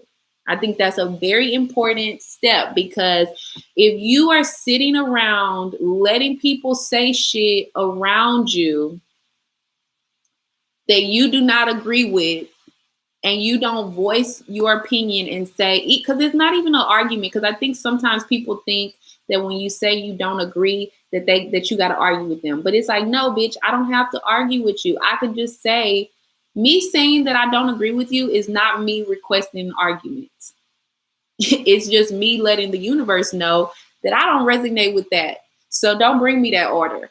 Okay? Because every single thing that we say, I literally look at it like we're going to McDonald's. Are we going to, let's say we're going to a restaurant or whatever your favorite restaurant is. You're going to this restaurant. Every time you speak, you're telling the universe, which is AKA the cashier, you're telling the universe, this is what I want. So hearing you say that you now suffer with depression, anxiety, and PTSD, it sounds like you are telling the universe, this is what I now want. I do realize that is not true because I've also have suffered with depression in the past. I've also experienced anxiety in the past. I haven't really had any PTSD in the past, but I realize how those feelings can come up because we have experienced a lot of trauma as children. We have developed survival mechanisms. We have, been victimized, violated, mistreated, all these different things. And, our mental health has developed mechanisms and habits to protect us. And sometimes, like for me, when I was shut down, that was like my depression saying, okay, it's too much going on. Let's pull back. Let's pull back. Let's pull back. And ultimately, it starts, first of all, by realizing that you're not a victim. Yes, you were physically abused, but you survived. Y'all need to go listen to Survivor, too. I used to listen to that song on replay when I was in foster care and when I was aging out of foster care. When Destiny Child came out with that song, Survivor, baby, I was listening to that on replay, screaming at the top of my lungs. So that's something else that y'all need to go listen to. Survivor. You are a survivor. You survived. And the depression that you may feel right now, the anxiety that you may feel, the PTSD that you may feel right now, it does not have to define you. And it too shall pass. This is not something that has to be a part of your story. This is not something that you have to continue to carry with you. You can change these habits. You can replace them with other habits that are more healthy for you, that are more healing for you, and that are more in alignment with your divine highest good. So start it off by how you speak. You no longer gonna tell nobody that this is now what you suffer with. I want you to start telling people, I have overcome. Even if you ain't overcome the depression just yet, it's okay. But it starts with the word. You need to use your mouth. You need to use your throat chakra, baby. Start saying out loud, I have overcome depression. I have overcome anxiety. I have overcome PTSD. I have learned how to deal with feelings that used to make me feel depressed. I have learned how to create new habits so that I don't have to go into depression or anxiety or PTSD. I have learned how to handle these emotions because ultimately depression, anxiety, PTSD is all based in emotions that we have not yet learned how to handle. So start affirming yourself in a different way. You're powerful. You have the capacity and you're worth the effort. You got this, girl. If you survive physical abuse, you can survive this too. So start with your words because that's a spell. So start speaking over yourself about your healing. Your body is so powerful. Your mind is so powerful. You just need to illuminate it with some new programs.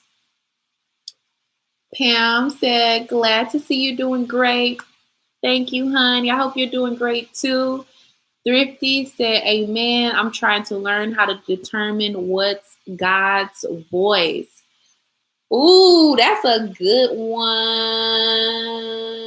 That's a good one. That's a good one. You know, I have an affirmation that I wrote on my wall in my bathroom. And I don't feel like I fully have the answer to how to determine what God's voice is, but I feel like I want to share what I believe in this area and what's been working for me. So take what resonates and leave what doesn't. I believe that God is working from inside of me. And I believe that God is working from inside my mind. So to me, God's voice is in alignment with my intuition. Okay.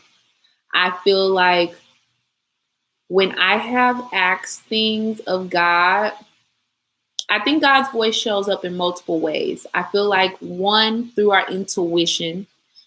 This is why I feel like it's so freaking important that we get connected to ourselves, that we get connected to our intuition, that we learn the difference between our intuitive voice, our gut feelings, and our ego, because our ego be showing up too. Because ultimately, our ego's a part of us, right? Our ego's a part of us. And our ego is trying to keep us safe too. And our ego is trying to also keep itself safe.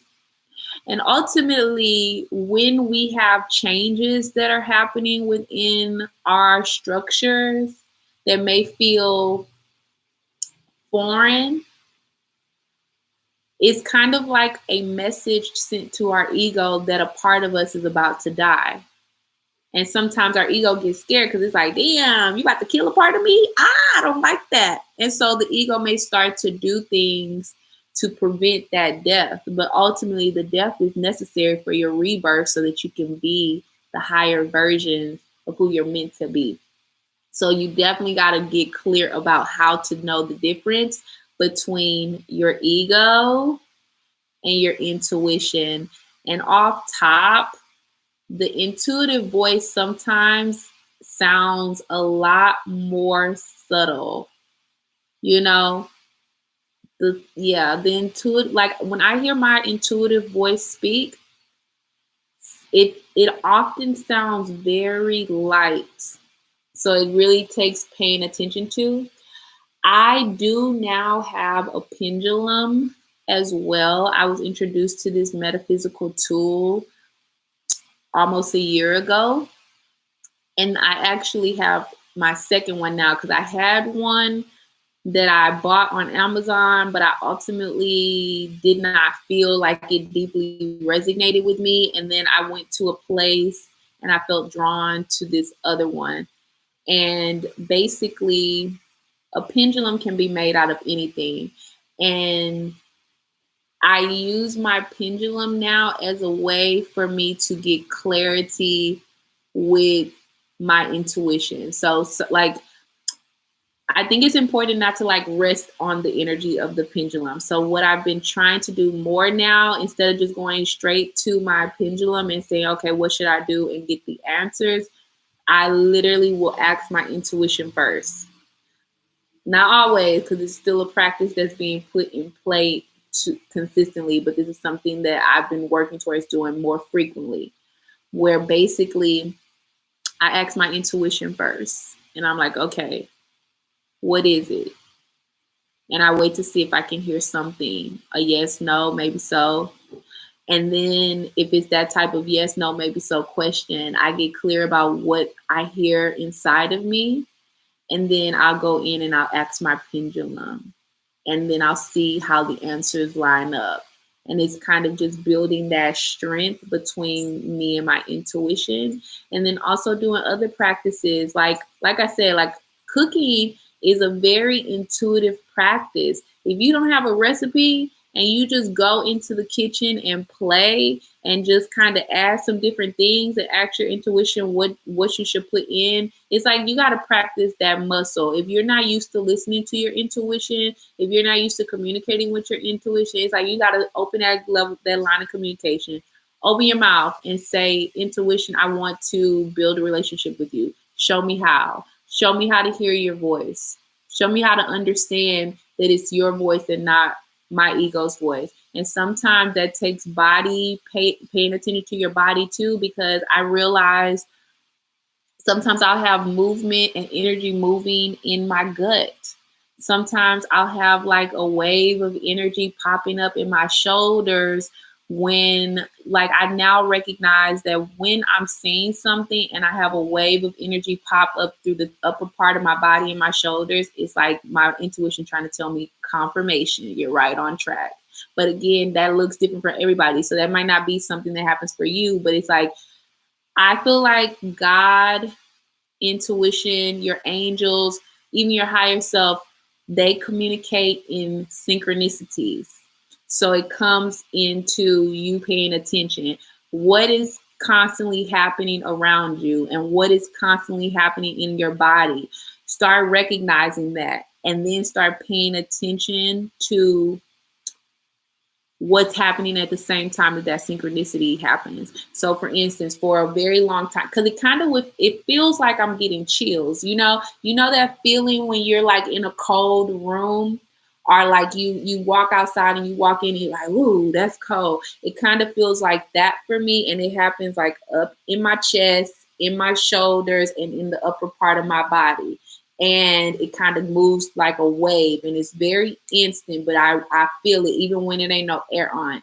And when I started to pay attention to that, and when I started to realize, whoa, this is a synchronicity. This is a way that my body is sending me a message from my intuition and from my spirit team and from my spirit. Okay, so what am I doing at the same time that feeling is happening? What am I saying at the same time that feeling is happening? Who am I around? What am I experiencing? What am I feeling? And as you go deeper and you realize, oh, every time I have this feeling, I'm having an aha moment. To me, it feels like this is a way that spirit is telling me confirmation. You're right on track. That's exactly what it is. And I realize I have movements and energies that pop up in other parts of my body as well. Not all of them I know why, but I do recognize, Sometimes it's a message from my masculine side. Sometimes it's a message from my feminine side. Sometimes it is a warning. But again, we're all different. All of our bodies are different. Our body is a tool, honey. When you think about all the superhero movies that you watch, all of the superheroes have costumes. And all of the superheroes have unique costume abilities. Think about it. When was the last time you watched a superhero movie? Didn't they have a costume? When they was ready to activate, didn't they have a costume? And didn't they costumes have, special tricks and things that they were able to do? Honey, our bodies is a costume. It's a costume. And all of our not all of our costume, but basically our body costume has its own tricks, tools, and abilities to help us. So you got to tap in with yourself and get clear. What is happening with your costume? What type of, messages is it sending you? What type of things can you use to activate certain energy within you? And go deeper, and maybe even keep a journal, so that you can have a synchronistic journal so that you can immediately write down, okay, this is a synchronicity. This happened at the same time I was thinking about this. And then go back later and reflect, like, what do you see any patterns? And then, go deeper from there. Another way that I personally like to communicate with God is sometimes I will literally talk out loud and I'll say, okay, God, look. Like, for instance, there was a guy, who was this? I can't remember exactly who, but there was a guy that I met here. And for some reason, I had some hesitation about his intentions and just about him wasting my fucking time. And I was a little bit confused and I didn't want to jump to any conclusions either, because I also know, honey, in the past, I would be quick to move away from motherfuckers when I felt like they were trying to use me, because that is a trauma that turned out to me to, I basically realized that was like a trauma response, where I was like not giving everybody a chance fully. Not that you got to give anybody a chance, because you don't owe anybody shit. But ultimately, I felt like, okay, when I, when I went deeper and reflected with myself, I was like, okay, look, this might be a bit of trauma. You may be actually jumping the gun on some of these situations and some of these relationships. You may just be feeling like this person has the opportunity, the ability to abandon you or reject you. And it ultimately may be based off of old things. So basically, no, you cannot. You know who I'm talking to. So ultimately, I just wanted to be more diligent about how I was releasing people, because ultimately, not everybody's meant to walk your journey. Not everybody's meant to stay, and not everybody is meant to have access to you. It's my choice, and it is your choice to choose who you want to give access to you. And I feel like for a long time, I was just like giving everybody access and trying to get everybody to like me and choose me and validate me. And I'm no longer in that energy. And so I started taking it to God, like, okay, God, is this somebody who is supposed to be walking my journey with me? Is this a helpful person to me? Is this, soulmate energy? Is this life partner energy? Is this soul family energy? Is this, you got to start using your voice. Hello, you see how we keep coming back to that throat chakra? You need to start speaking out loud. I know people think that like speaking out loud is like, you talking to yourself and it's crazy, but it ain't crazy. You're not just talking to yourself, you're talking to God, you're talking to your ancestors, you're talking to your angels, you're talking to your guardians, you're talking to your spirit team. And who gives a fuck who don't understand or don't like it or think it's crazy? Fuck them. Okay. So I literally started talking out loud, just like I'm talking to y'all. I would be sitting in a room. Sometimes I'll be walking down the street. Sometimes I'll be around other motherfuckers. And I literally will be talking out loud to God. Hey, God, And I call out who I'm talking to. It's been times where I've called out everybody, spirit team, ancestors, God. I need all y'all to come into this conversation, and we need to have a moment to commune. And I will tell them what I want, or I will talk to them about what is happening with me. And basically with this particular guy, I thought I had a feeling that he may have been a distraction.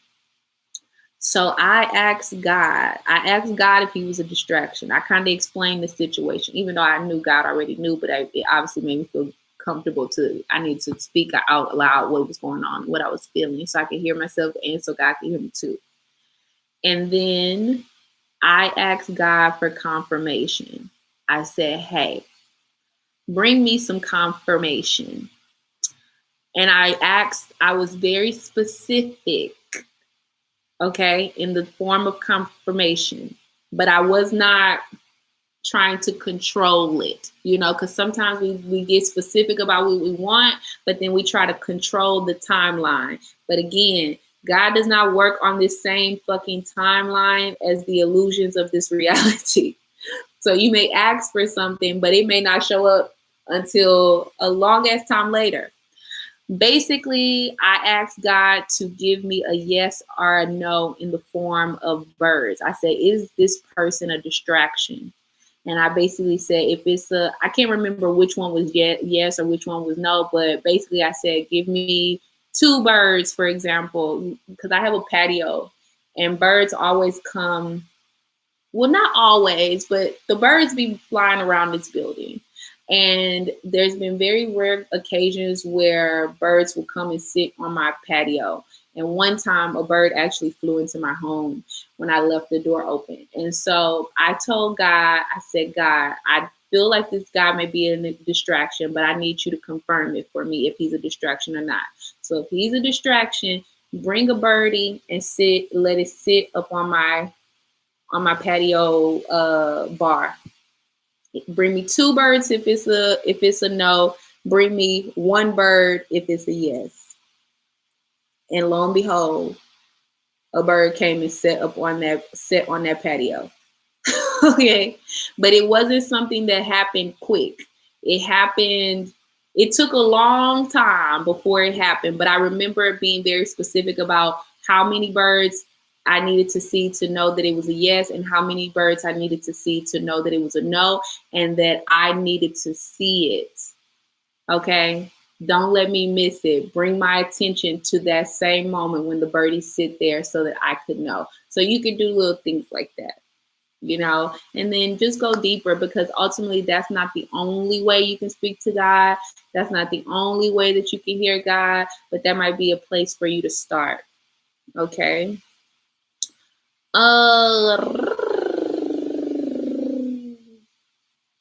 Alice, hey girl. Alice says, doctors diagnosed me with that. And she said, well, PTSD came from me seeing my son's dad getting murdered right in front of me. Honey, my condolences to you, because I just think about the fact that, this year, even at the beginning of the pandemic, we were seeing a lot of people of color being murdered on Facebook. And I definitely know that there's probably a lot of people who are developing PTSD because of that, because that shit is not normal. And even for me, I had to stop watching it. It was like, obviously we want to support our people and we want to, rally for injustices against our people. But I just felt like I can't watch this.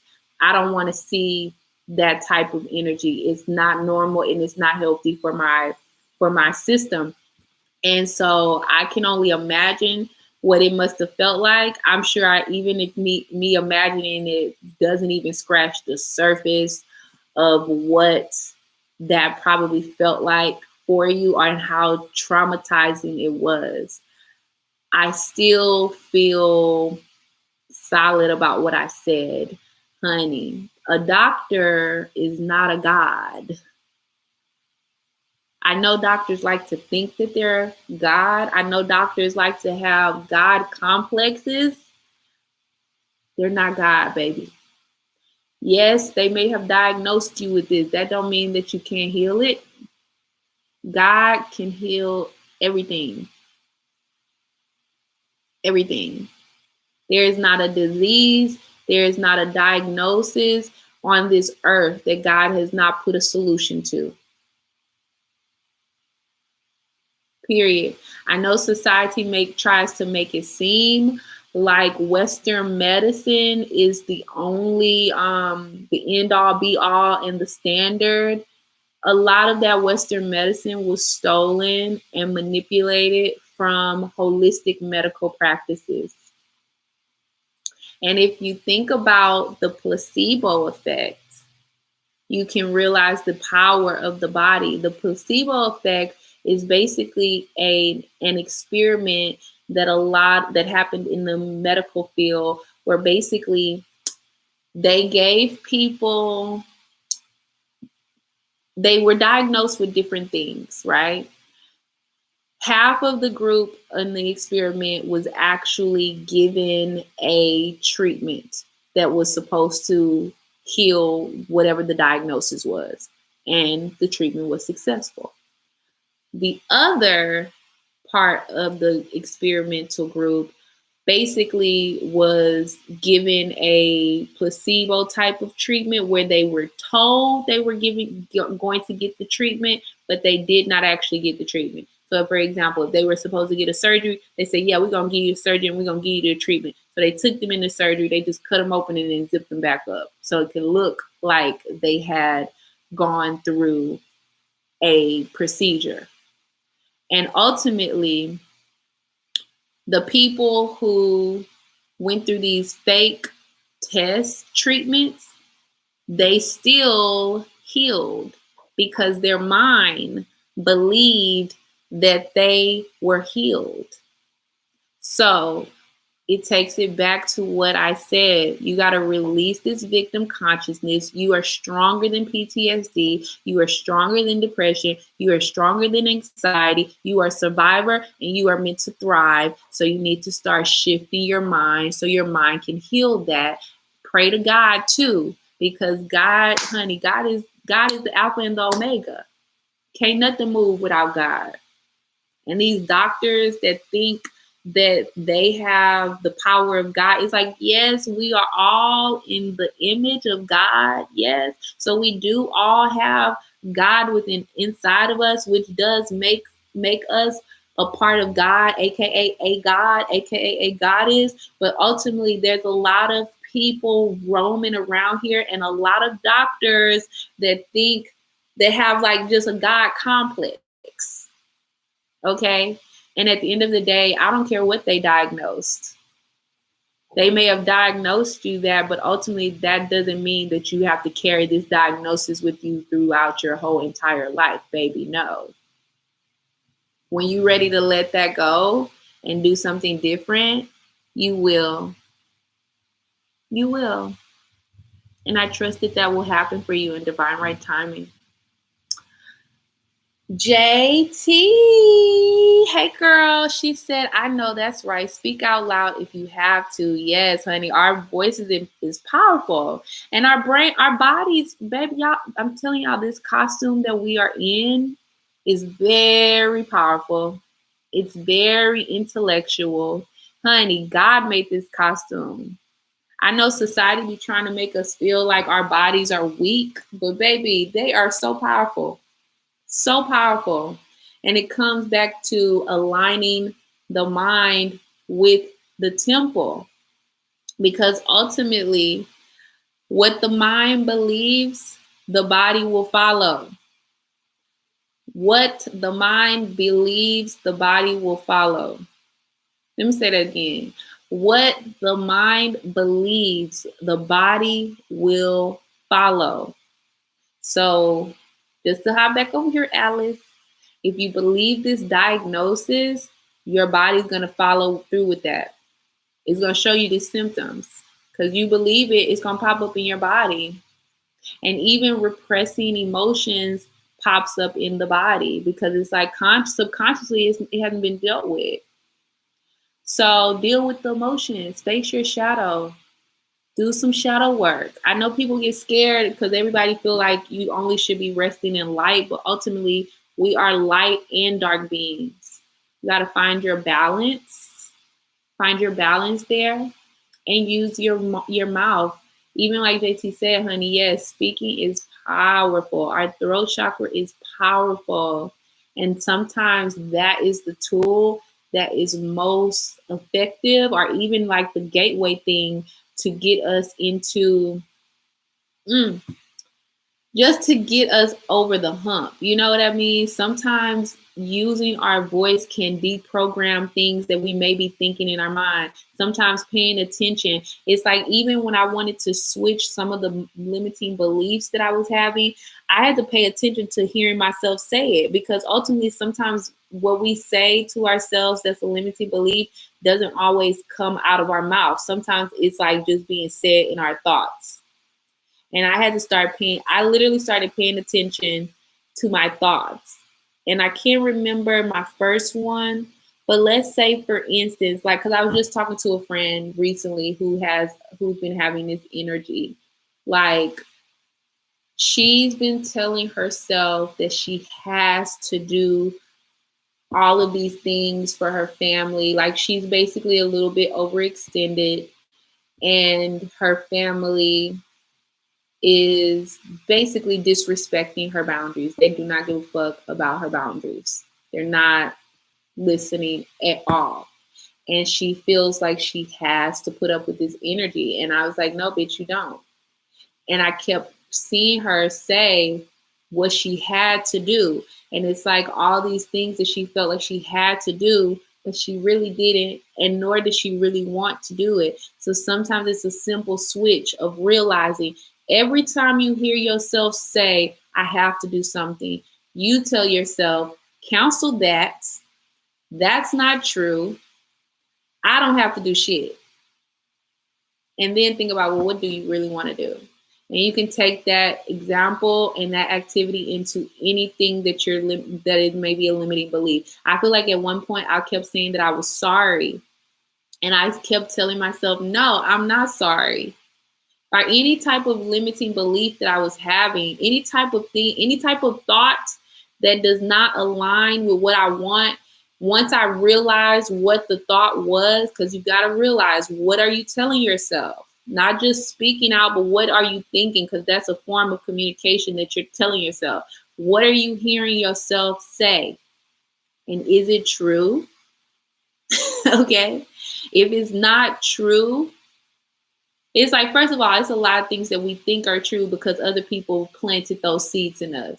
It's a lot of us that don't think we're worthy because other people have told us that we're not good enough. It's a lot of us who think we're ugly because other people, baby, it was a while that I thought I was ugly. So whatever you're telling yourself, it's like, first step, pay attention. What are you telling yourself? Get clear. What is the exact thing that you hear yourself say over and over again? Step 2, get clear about a counter statement. Okay, so if you hear yourself saying that you're ugly, the counter statement is I'm beautiful. If you hear yourself saying that I have to, the counter statement is I don't have to do shit. If you hear yourself saying you're sorry, I ain't sorry. Okay, if you hear yourself saying you're broke, I am abundant, and abundance is on its way to me, and I'm grateful for the abundance that's coming. If you hear yourself saying you're worthless, I am worthy. Okay, and then step 3 is to pay attention and implement. Okay, and change that energy. So every time you catch yourself say the limiting beliefs. So every time you catch yourself say you have to do something that you know damn well you don't, you got to cancel it out. Say, I cancel. It takes practice, because sometimes you're going to hear yourself say it. Sometimes you're going to hear yourself say it to other people. Sometimes you're going to say it out loud. And it takes practice, because ultimately we have been groomed to go through life in this haze. We've been groomed to go through life and be distracted by all these things so that we don't have to pay attention to our thoughts. It's like we've been groomed to be on autopilot. And when you're on autopilot, you do not pay attention to what's going on with you. When you're on autopilot, you don't hear what the fuck you're saying. And all of that is matrix energy, and it's very problematic. You cannot create if you're on autopilot. And think about the cars that be on autopilot. Just because a car is on autopilot don't mean that it's safe, because ultimately, if you're on autopilot and you're not paying attention and then traffic pop up out of the blue, you're going to crash. You don't want to live on autopilot. So get up out of autopilot, start paying attention to what you're actually thinking and what is really happening and what you really want. And when you hear yourself saying shit that does not align with what you really want, cancel that shit out. I cancel it. That's not true. I be hearing myself say stuff now too, and I be like, nope, that's not true. We tell ourselves stories all the time that are not true, and sometimes stories that are not fully complete with all the information. And so this is an exercise in paying attention to what you're saying to yourself and then telling yourself something different. So for you, Alice, the example here, I'm hearing you say to yourself, because I'm sure that you're probably saying this to yourself too, because you said it, you wrote it here for you to tell me the story. So I feel like this is a story you're also telling yourself, that you now suffer with depression. So your exercise is, when you hear yourself say, I now suffer with this, or if you hear yourself tell somebody that, dead right then in the middle of the conversation, I want you to say, nope, that is not true. I am a survivor. I have learned how to handle the emotions that tries to bring up depression, anxiety, or PTSD. I have learned how to face these emotions in healthy ways. That's not true. I don't suffer with this. That's not true. I don't suffer with this. I'm a survivor. I am healed. Start speaking in that way and see what happens. Okay? See how that changes for you. Now, let's move forward. JT says she agreed. Doctors are not God, and there's always another opinion or solution. Nature is medicine. All of these prescription pills are doping people up and making them into zombies and addicts. Yeah, I agree. And y'all have to realize, honey, these doctors are part of a system that is built off of illusions and capitalism and the patriarchal system. They're trying to control us so they can use our energy to bring them more money. It comes back down to, why do they really want the power? It's like a lot of us want power, but it's some of us who just want power so that we can have dominion over ourselves and have more control over creating the life that we truly want. And then there's some people who want power so that they can have dominion over others and have people doing things for them that those people may not be wanting to do. They want slaves. This is why there's a lot of men who go out to become billionaires so that they can have women be slaves for them. This is why we got a lot of these politicians and all these things. But think about it, honey, the FDA is a fucking scam. Okay. The medical system is a scam. If it wasn't a scam, there should be free free healthcare for all, because obviously this is something that is useful for everyone to be healthy. But no. They're not really interested in that. They're interested in diagnosing you so that they can put you on some pills that you have to pay for, because if you have to pay for them, ultimately you're going to keep buying the medicine to heal the diagnosis that's not actually healing. And then, you're going to keep going to that doctor, so that doctor has money keep coming in. It's all about the money. So yeah, you got to go deeper, babes. You got to talk to God. Ask God how to heal what you got going on. And start with your mind. Start with that belief that you're diagnosed with something that because it's like, just because you got a diagnosis, that don't mean that doesn't mean that that's your life sentence. That doesn't mean that that's meant to be with you your whole life. It's okay to have depressive experiences, but I feel like sometimes we take those depressive, anxiety PTSD based experiences and other mental health type illness experiences and try to hold on to them. And it's like, this might have just been something that was for a moment so that you can address whatever caused it, whatever triggered it, and move on. So let's move on. Let's move forward. Let's move forward. Emily, hey honey. She said, hey pretty lady. LOL, love you. I gained some weight, then I say to myself, I'm this. Speak life over self and others. I meant others. LOL. They want to control people. They definitely want to control people. And I think what you're trying to say, I think what I'm hearing you say, and correct me if I'm wrong, Emily, is that you're trying to see how this example can also work for that limiting belief of gaining weight. First of all, I no longer look at weight. I stopped dieting. I think gaining weight is a little bit of a different. I think it's a little bit different, but I feel like ultimately it's based in self love because it's like, do you love the fact that you gained weight? Do you love the fact that you gained weight?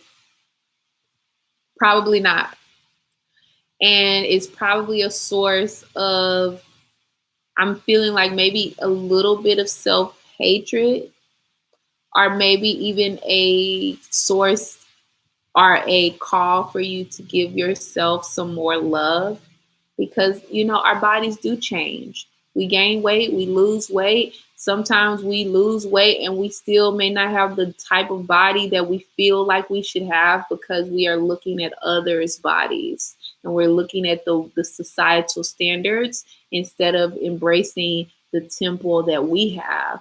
So first of all, I think there's some other steps here. It's like, one, get rid of those motherfucking scales. I no longer look at scales.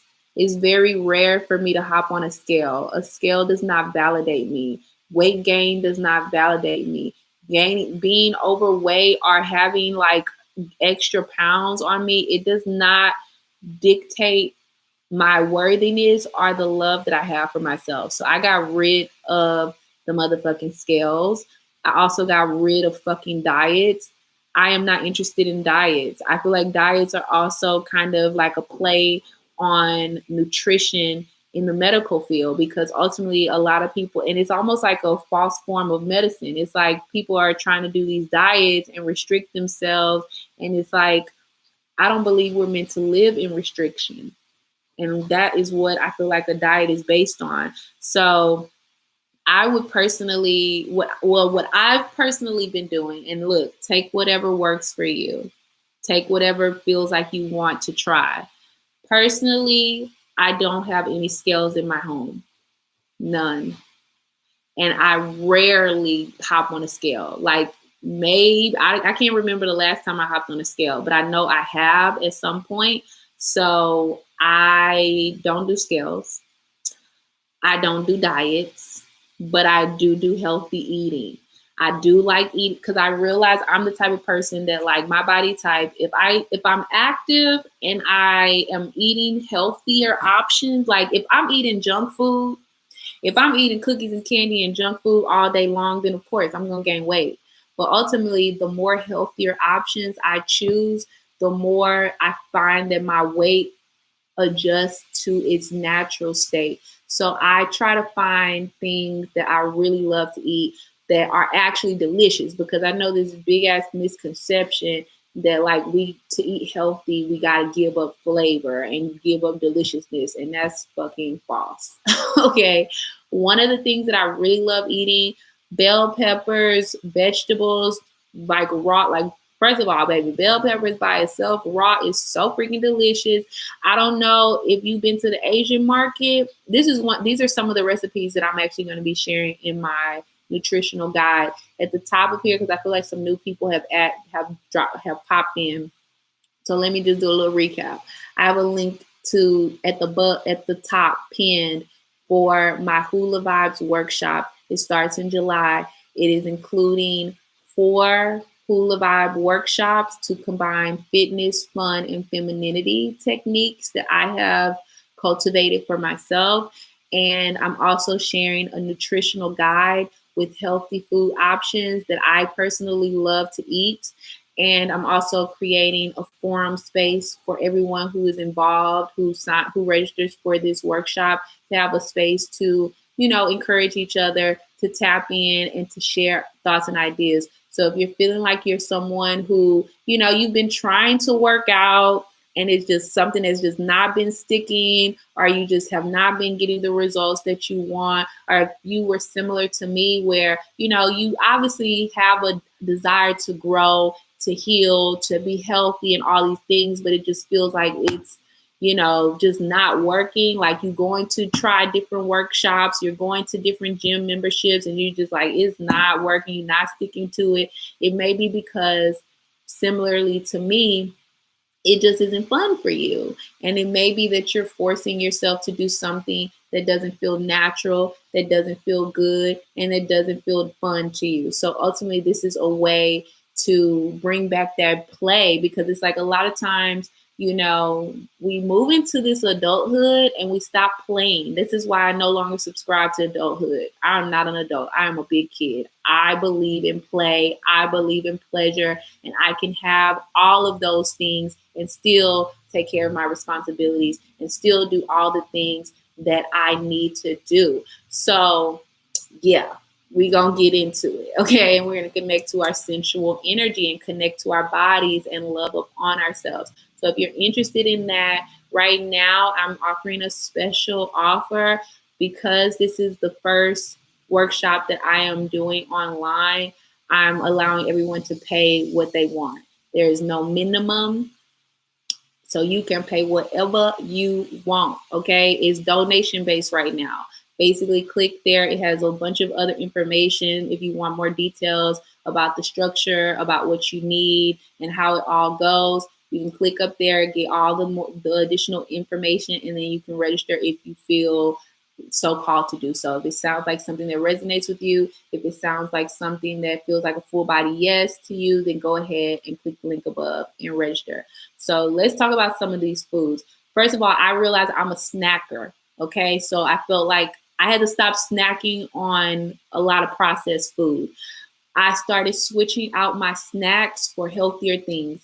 Popcorn, baby. Popcorn is a blessing, but see, you gotta get a popcorn that does not have a lot of fucking butter. So it's like there's a jalapeno popcorn that I like that I've been buying here that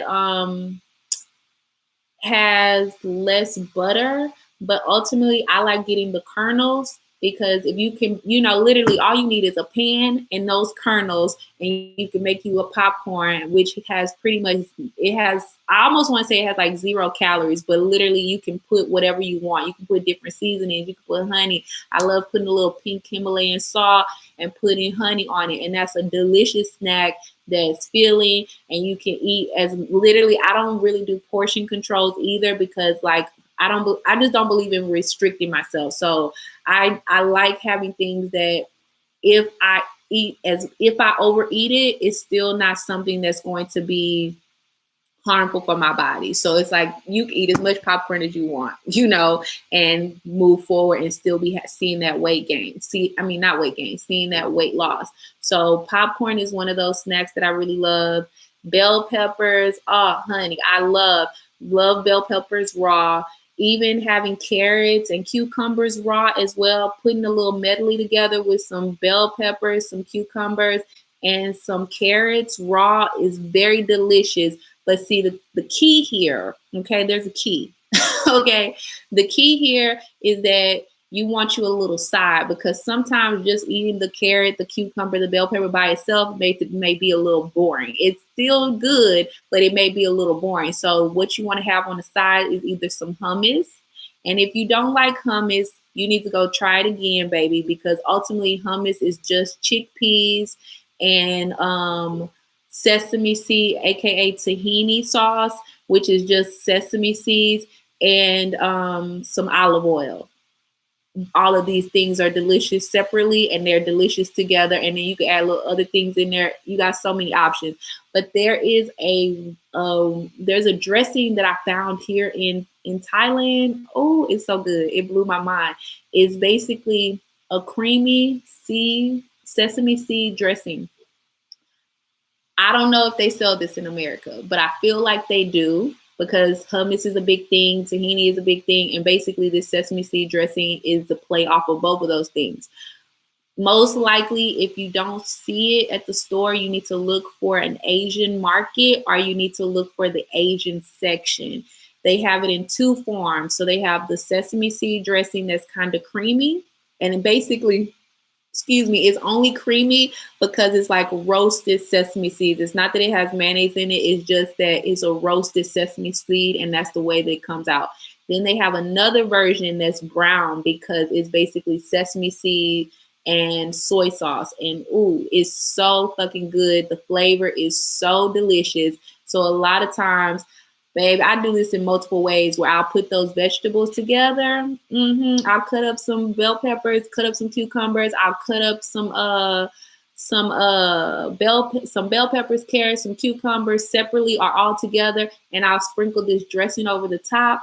Honey, finger licking good. Or I'll even put a little hummus on the side and put a little dressing on top of that. Finger licking good. Okay.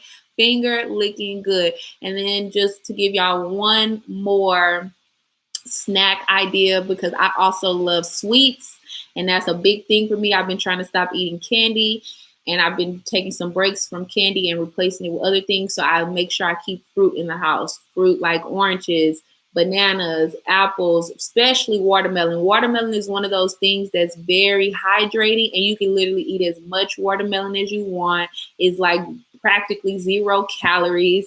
Baby, you need to get you some fruit in the house, and then get you some ice, because you could also make you like some little smoothies, some little shakes where you literally just put fruit, ice, and put a little bit of honey in there, or even just a little bit of coconut water, or either a little bit of another fruit, and have you a whole little slushy vibe. Okay, I do not believe in compromising on deliciousness and for the sake of healthiness. It's like, no, you can combine healthy eating and deliciousness at the same time. Okay. And I got me some sweet potatoes too. Those have been a blessing. So yeah, if y'all want some more information about that, again, click the link above, register for the July workshop. Part of that offering is that I will also be giving out recipe, snack ideas, so that y'all can have some better ideas for how to eat. You know what I mean? Because it's like, really, it's just a shift of what you're choosing, period. So let's go back here. JT said, all parts of their evil plan, hate it. Yeah, we talked, that's back to that medical system and how they trying to trick us and control us. Emily said, I am thin since lockdown. No, I gained weight. I don't like this weight, trying to lose it. Let me read that again. I am thin.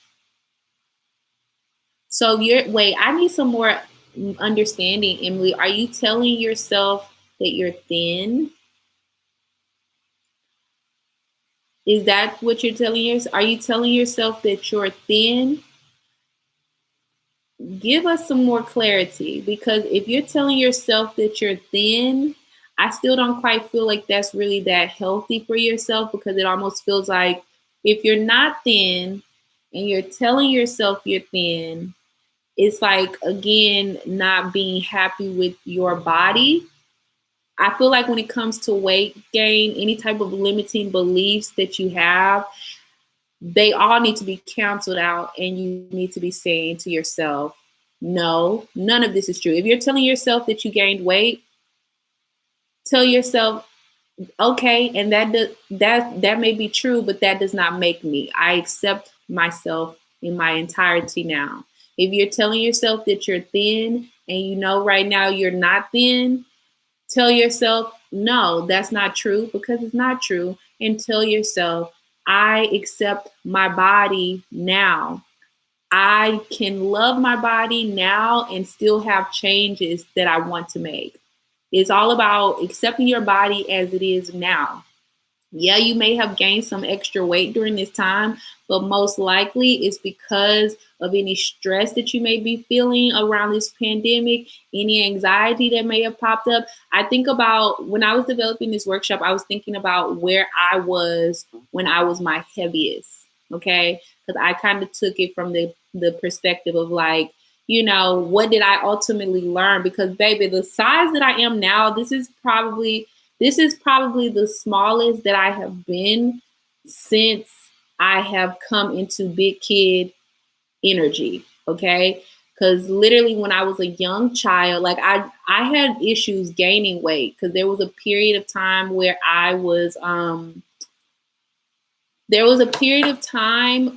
my mom had to give me Pediasure. If anybody remember this Pediasure, it was like this canned milk that was supposed to help children gain weight who were underweight. So I was a child that was underweight. And basically there was a period in time where I was a 00. Can you believe it? I can't. If I didn't see it for myself, I wouldn't believe it.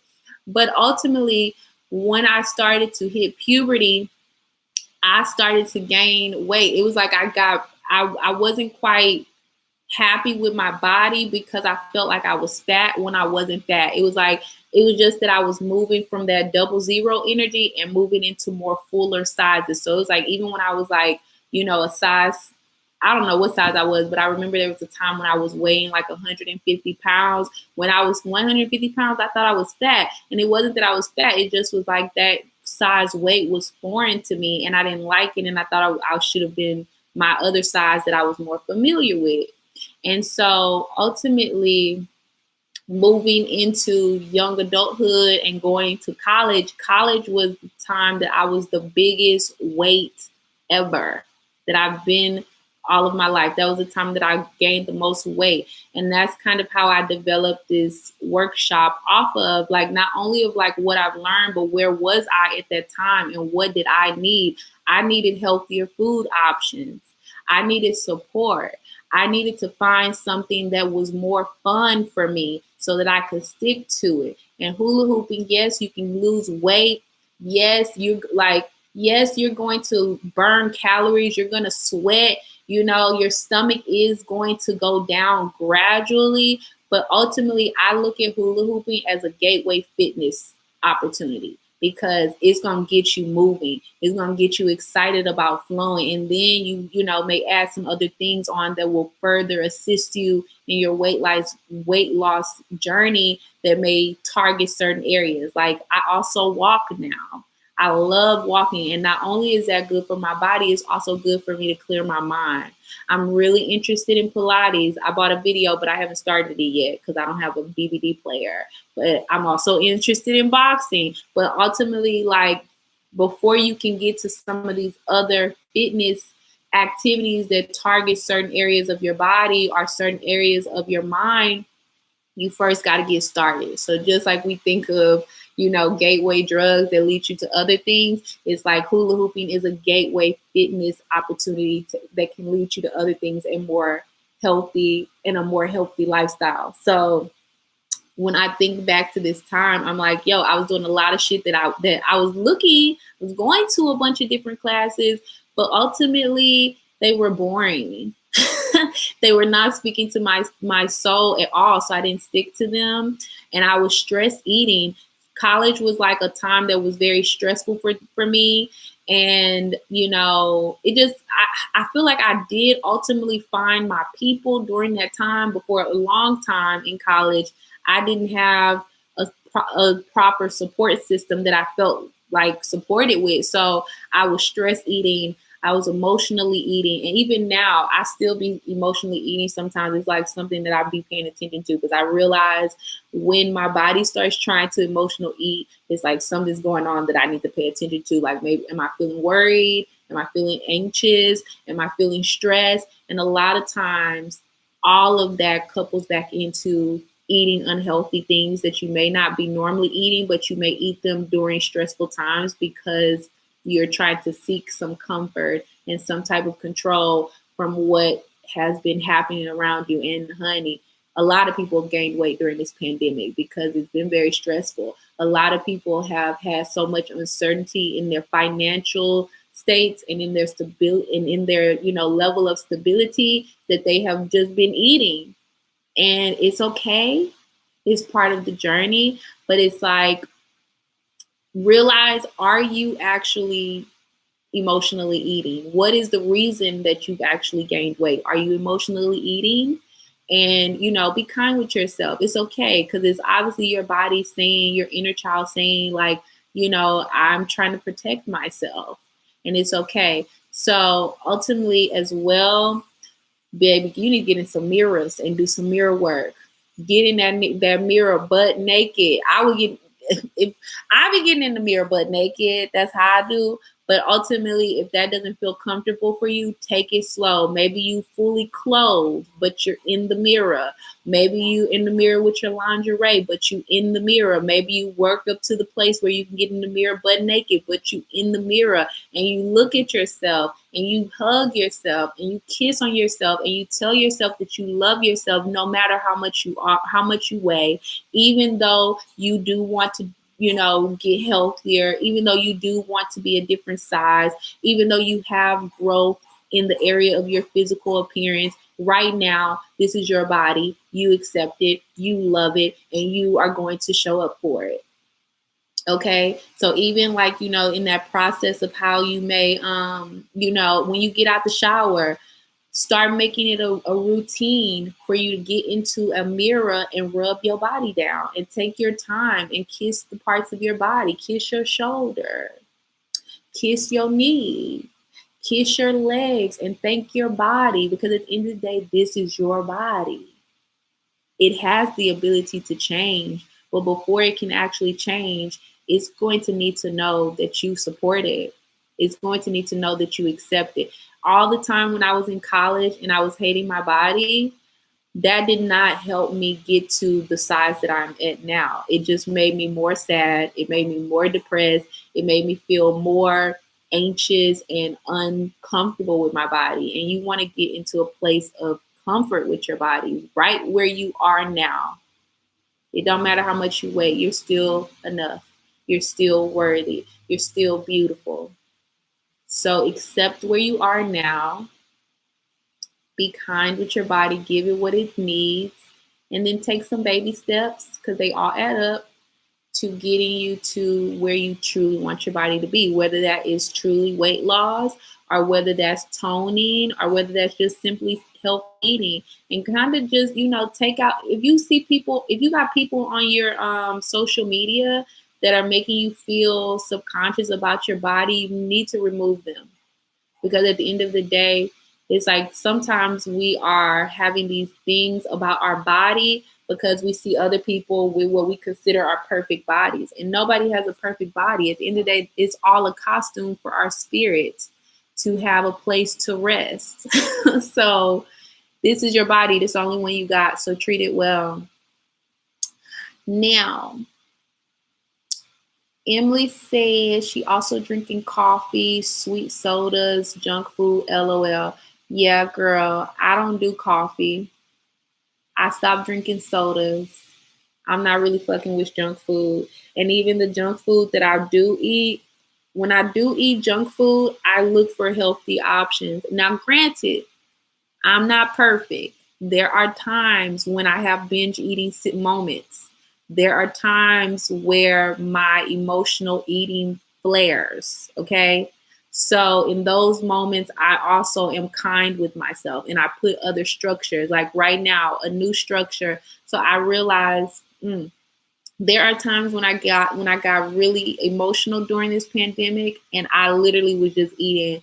Babe, I went on binges for like days and weeks, and I would acknowledge and pay attention to the emotions. I didn't want to resist myself from what I was craving, because I grew up in a house where food was used as a punishment, where my mom would not feed me because she wanted to punish me, where, like everybody would be eating and I would not. And so I just felt like for me and my situation, I didn't feel like it was healthy for me to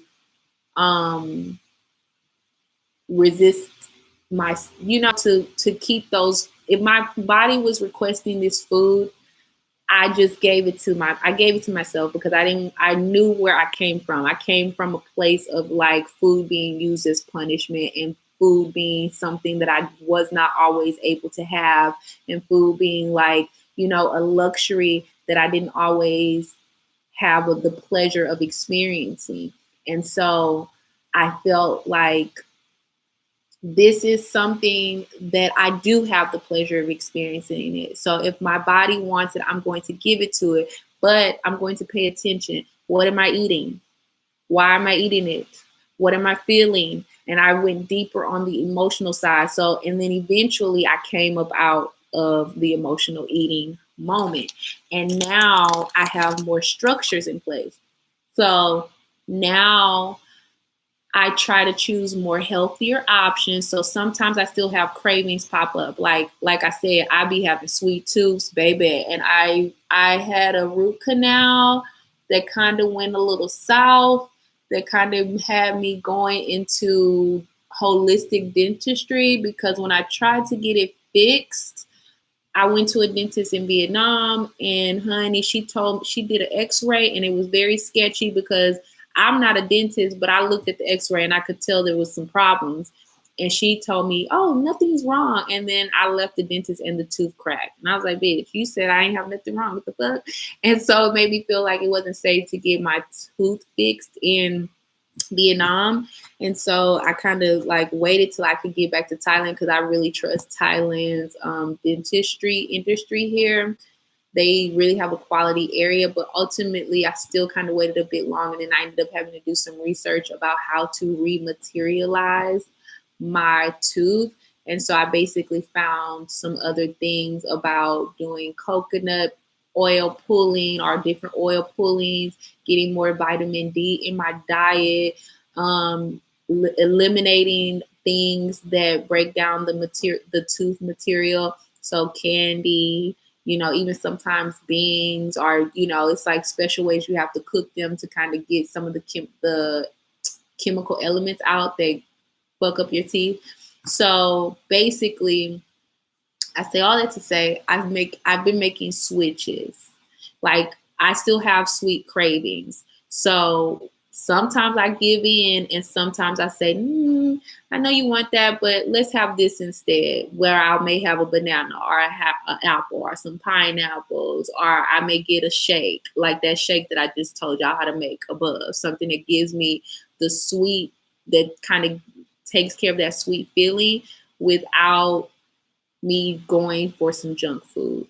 And even like with chips, like I do love chips too, but I've been buying more healthy chips, the type of chips that are made with natural potatoes and made with healthy oils like sunflower oil or avocado oil or things like that. Like, I've just been very selective about the type of junk food that I get, but even still, we walk in a human experience. So sometimes I still have a little dip here and there, but I remember seeing something recently that kind of aligned with how I've been working. And it's like, even in those moments where you may not eat the healthiest, it's okay. It's better to have one cookie than three.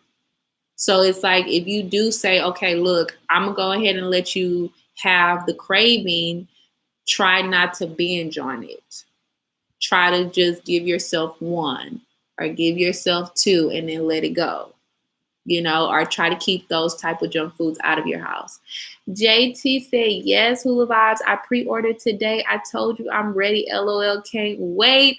Honey, thank you for registering. Thank you so much for pre-ordering. I'm so excited that you're going to be in the building. We're about to have fun, honey. About to drop some tea on y'all.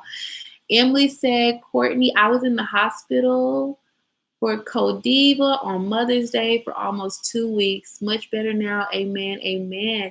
I'm so glad that you're much better. Amen to that. I'm sure that was a lot. Are you a mother as well, Emily?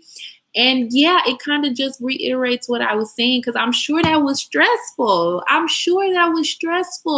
Because ultimately, a lot of people have been dying, have been getting Codiva and been dying. So, girl, be kind with your body. It's okay if you gain some weight during that stressful time. It's okay. Get in the mirror and start loving up on yourself.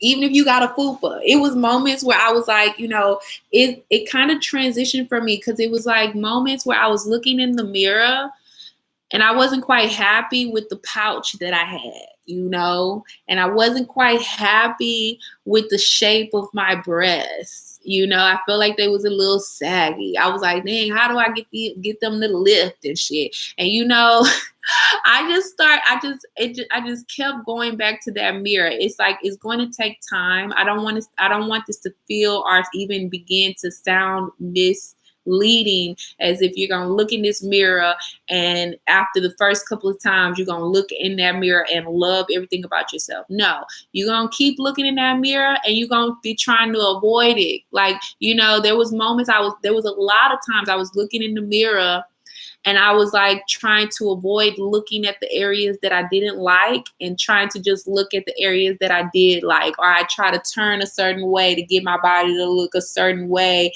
in the mirror. But at the end of the day, this is why I think it's important to stand in the mirror butt naked, because you can't hide.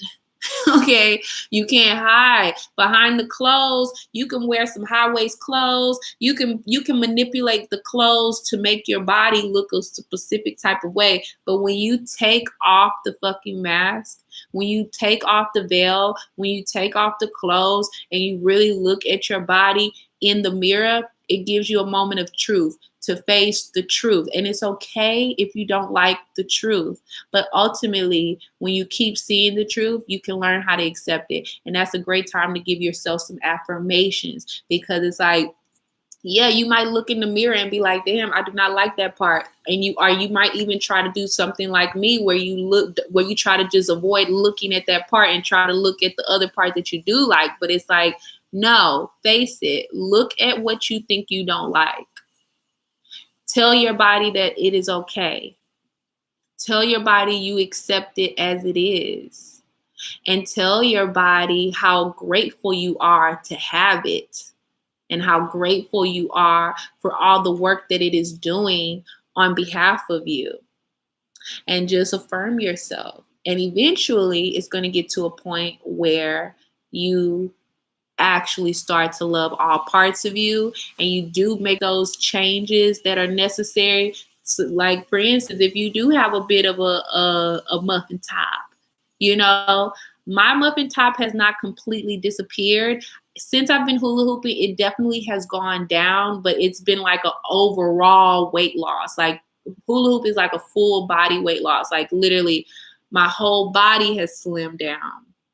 But I also realized, like, now I want to do some more weight training. But it's like, even still, I accept my body. I think that's the goal.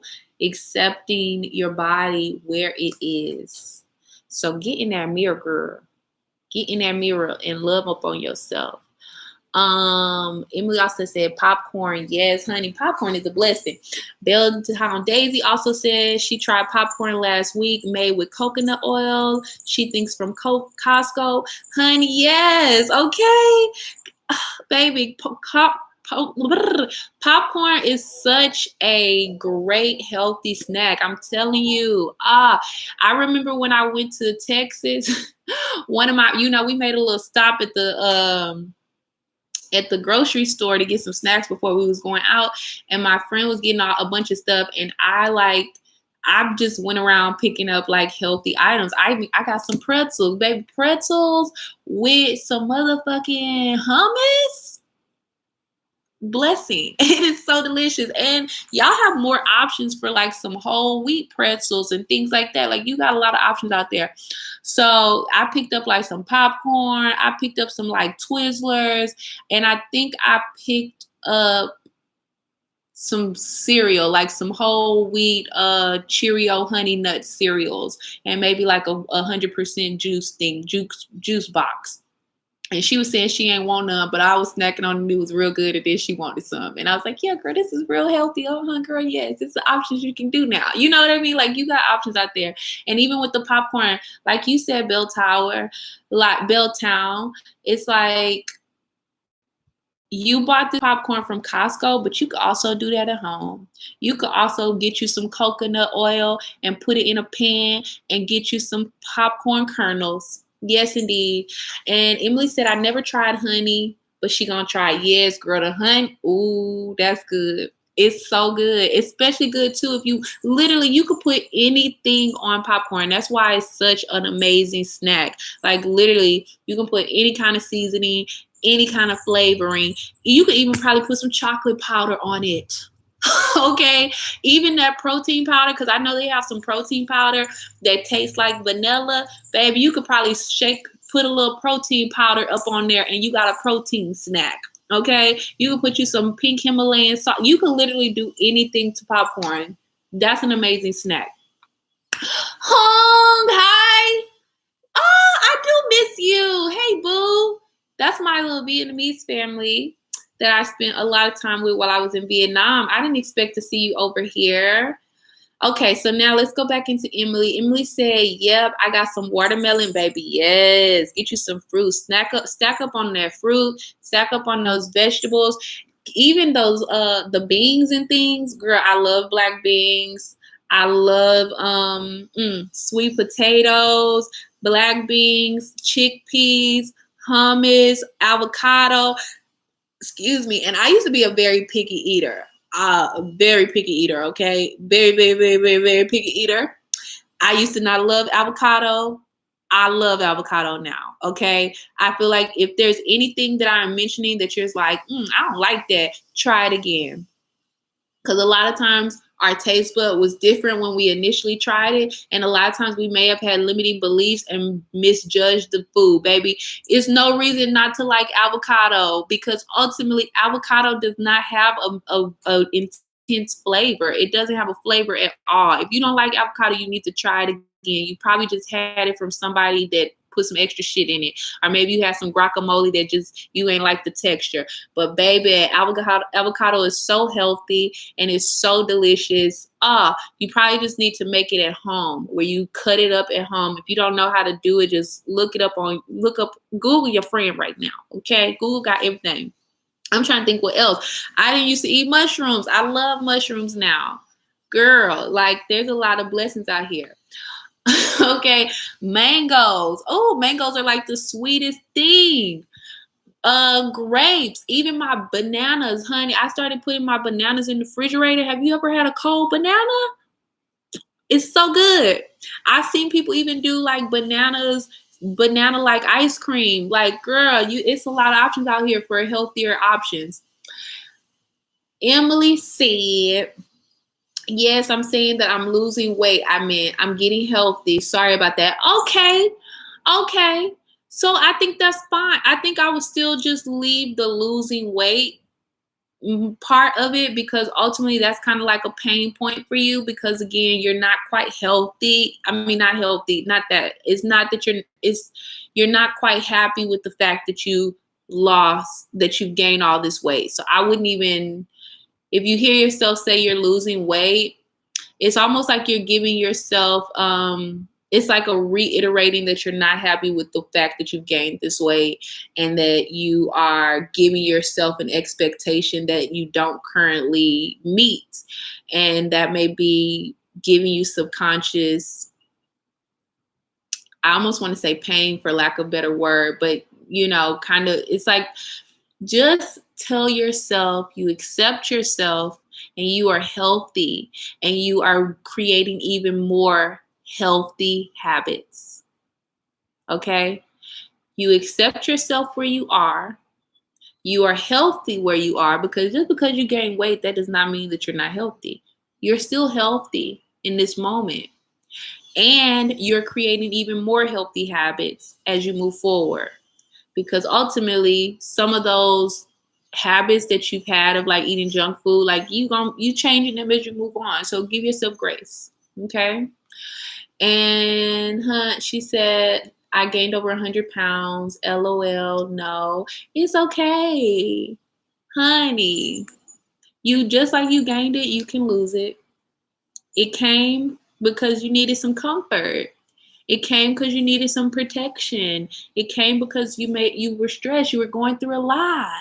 Girl, you had COVID. How many people can say that they had COVID and they made it out? The grace and the gratitude here is that your body did what it needed to do to get you about that hospital bed. Okay? Your body did what it needed to do to get you up out of that hospital bed. And part of that process, it needed to gain some weight. It's okay. It's okay. Get up in that mirror, girl. I feel like you getting up in that mirror is going to be a blessing for you. Emotional eating, but didn't realize. Yeah, a lot of us be emotional eating and don't realize, but that's again goes back to that paying attention to yourself, paying attention to your mind, tapping in and really understanding why are you emotional eating and what type of structures can you create? Because even for me, it's like I now have a structure where I'm not ordering out. Because, during this pandemic, a lot of people have been ordering out. And I personally feel very blessed that I'm in Thailand right now because I've been hearing that ordering out in the States has been very expensive. Like DoorDash apparently is very expensive. Baby, ordering out in Thailand is like so cheap. Okay. Like I literally can order groceries here for like $20. Okay. 500 baht. Okay. Ordering food here is so cheap and so inexpensive. Literally, I heard DoorDash is like $15 for the delivery fee.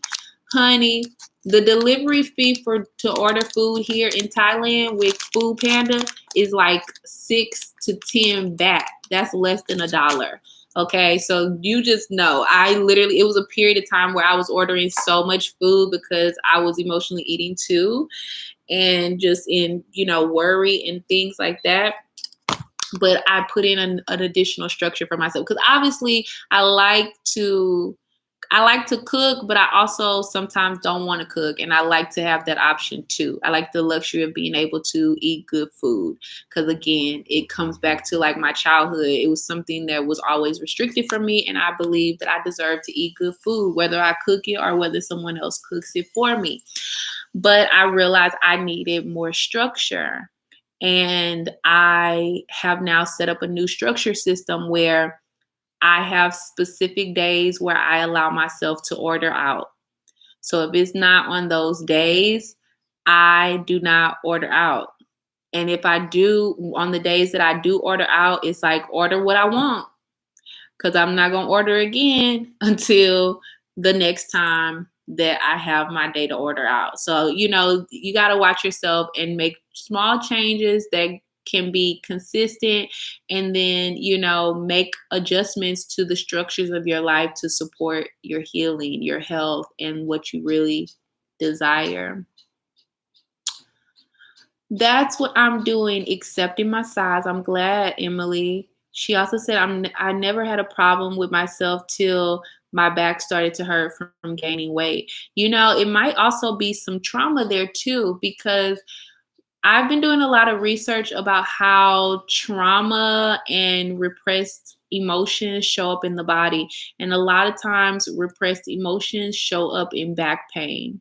So you may have had some weight gaining because of some of these emotional elements that's been going on with everything that I don't even know the entirety, but I've realized that just being diagnosed with COVID for that period of time, I just, know that probably was so stressful and such a scary time for you.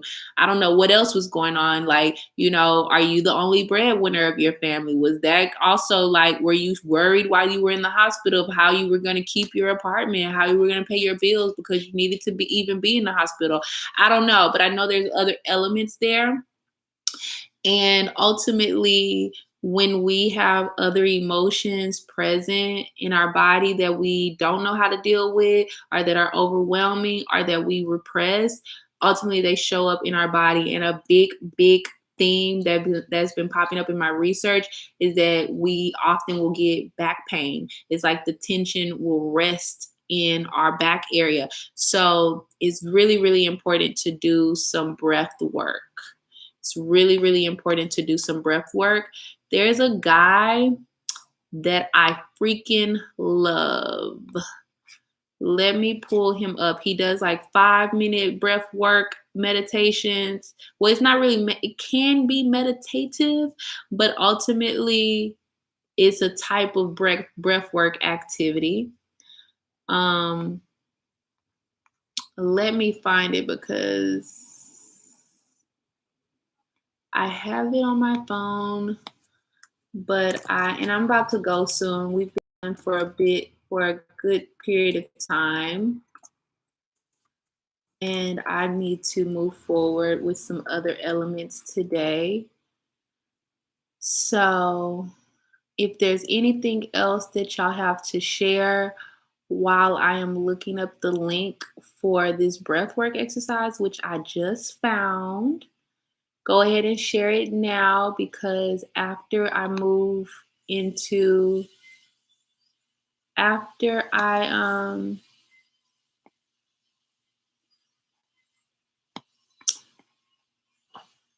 drop these links, I'm gonna share one more point with y'all, and then I will be making my exit for the day. Okay. Let's copy that too. There's 3 different ones. That's one breathwork exercise. That's my second favorite one. And then my third favorite one is 1, 2, there.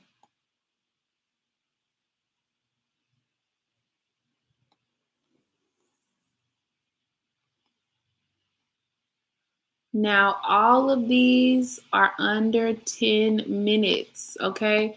One is 5 minutes, one is 6 minutes, and I want to say that one is 3 minutes.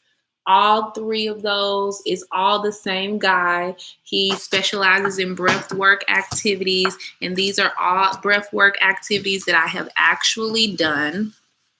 Okay, these are all breath work activities I've actually done and that I actually do on a consistent basis. And now that I found out about breath work, I want to say I found out about breath work maybe about 4 months ago. I don't know. This time in pandemic time has been very much so strange. So it's been times where I'm like, oh, it's only been a couple of months, and then I think about it really and I'm like, no, bitch, it's actually been 6 months. So it's been a minute since I found out about the breath work. But I remember when I found out about it, I remember learning that breath work was really great for releasing anxiety, for releasing limiting beliefs, for getting you past fear, for getting you past blocks. Because again, our prana energy, aka our breath, is very, very powerful. And it's very, very useful to connect to it. And a lot of times when you think about times when you're worried, your breath pattern changes to a stressful state. When you think about times when you're fearful, it's like you may start breathing fast, or you may not breathe at all. You may hold your breath in those moments when you're feeling worried or anxious, or all these stress-induced, worry-induced, fear-induced moments. But ultimately, that prana energy is magical. That prana energy is healing. That prana energy is powerful. And so as you breathe, it breaks down the fear. It breaks down the anxiety. It breaks down these limiting beliefs. That's why a lot of times, if you ever been through therapy, or if you're dealing with someone who is a healer of some sort, they'll say breathe. And sometimes people be getting mad. They're like, I don't want to fucking breathe. But it's like, it's obviously, it's really important to breathe. And these are especially structured, technical type of breathing methods that really help you feel in tune with your power. So any of the 3, I'm sure you would love. I know he also has, I don't know this man personally, okay? This is not a promotion. This is me sharing what has been working for me and what I have personally been using. Okay, so this is I definitely have I have a whole morning routine that I'm sometimes consistent with and sometimes I'm not.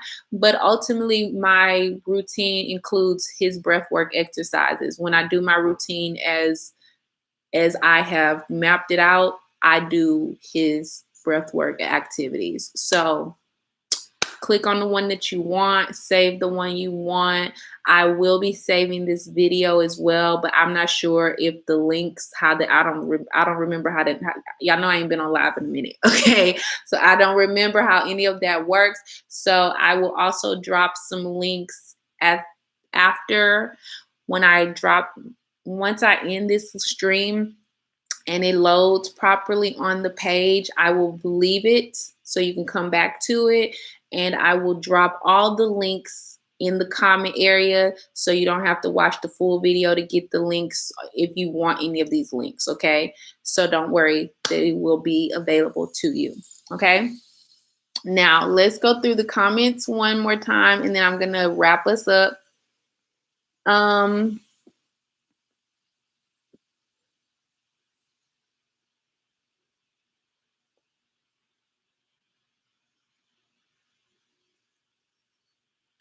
Emily said, I bet you was in a lot of pain from that tooth. I feel you on that. Yeah, for a moment I was, but then the nerve died.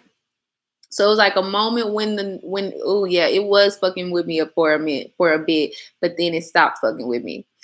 Jasmine, let's talk 101. Hey girl.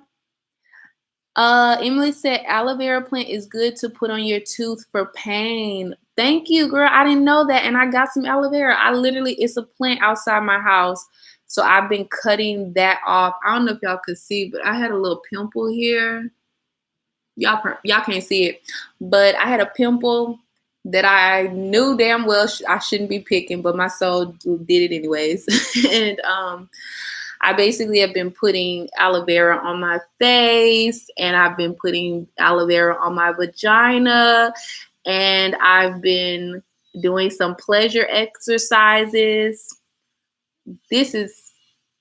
Some people may consider this TMI, but I do not consider it TMI because I believe that pleasure is something we need to talk more about because there's a lot of people repressing their pleasure. And I realized that I had also been repressing my pleasure after some breakups and after some violations of my body, and just as a form of, trying to get my bearings and reclaim my body, as well as, feel safe within my energy and within my sexuality.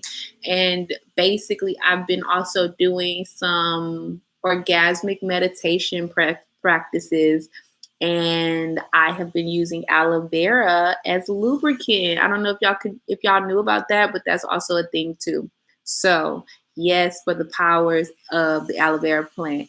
Thank you for giving me that other tip, Emily. I'ma definitely use that as well for my tooth because I didn't realize that was a thing. And so Emily said, yeah, she's a mother of 2 adult children. I was on oxygen while in the hospital. Girl, wow. I'm so glad that you made it out of that. I'm so glad that you are still here with us because I know that there's a lot of people who are not still here. You know what I mean? I'm glad that you still are kicking and that you and your body brought you out of that hospital. And happy belated Mother's Day. And Emily also said, she was in bad shape when I first caught COVID, couldn't breathe on my own, etc. Ooh, honey, there's a steam. Okay, part of this Codiva time means you need to rebuild your immune system. This is why we need more healthy eating habits, because all of this goes into how our immune is able to strengthen itself. On top of that, it is a what is it called? I remember reading somewhere that part of the COVID virus was affecting the lungs. So, and y'all know I'm a smoker, okay? I only smoke them herbs though. I don't fuck with that tobacco, but y'all know I'm a smoker. So it was like a thing that I needed to also be mindful of. And I don't know if any of y'all follow the Hood Healer, but she's really dope. She actually put up some steam recipes, and I basically was like all over that. Okay. And I was doing steams in my own way. I didn't always do her recipes, but I was like, okay, steams are needed, so I was doing steams. But I realized there is a particular ingredient that is very useful, the menthol. So it's like, even if you don't have any other ingredients, because a lot of hers were very holistic, where she was like doing oranges and cinnamon and mint and different type of herbs and things like that. It's like, honestly, whatever you have on hand, you can use to make a steam. So like, if you got some ginger powder, if you got some turmeric, if you got some garlic, like, you can use any type of natural holistic elements and put it in a pot of water and let it steam and stand over the steam and breathe in that steam. But the main ingredient that works to open that passageway up is menthol crystals. You can buy them on Amazon. Menthol crystals. It basically is a form of mint that is unprocessed, basically, is how I feel it is. So, menthol crystals, get you a steam. If you don't have no other ingredients and all you got is menthol crystals and water, that is enough. Okay, that's the star player, the menthol crystals.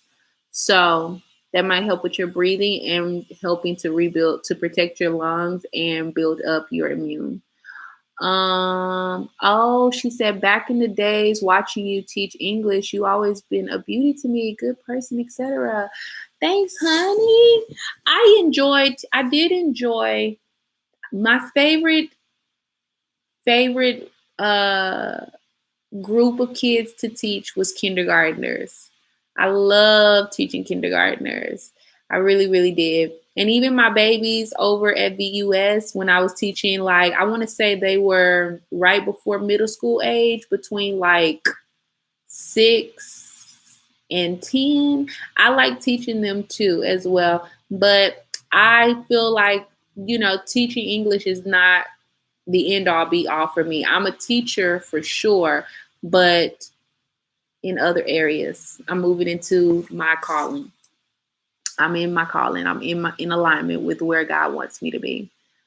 And sorry about these comments, but I gotta talk with you, honey. You ain't gotta be apologetic. Okay, we got it. We coming to it. It's okay. Yes, before I went into the hospital, I was just about to renew my lease, but was sick and couldn't at the time.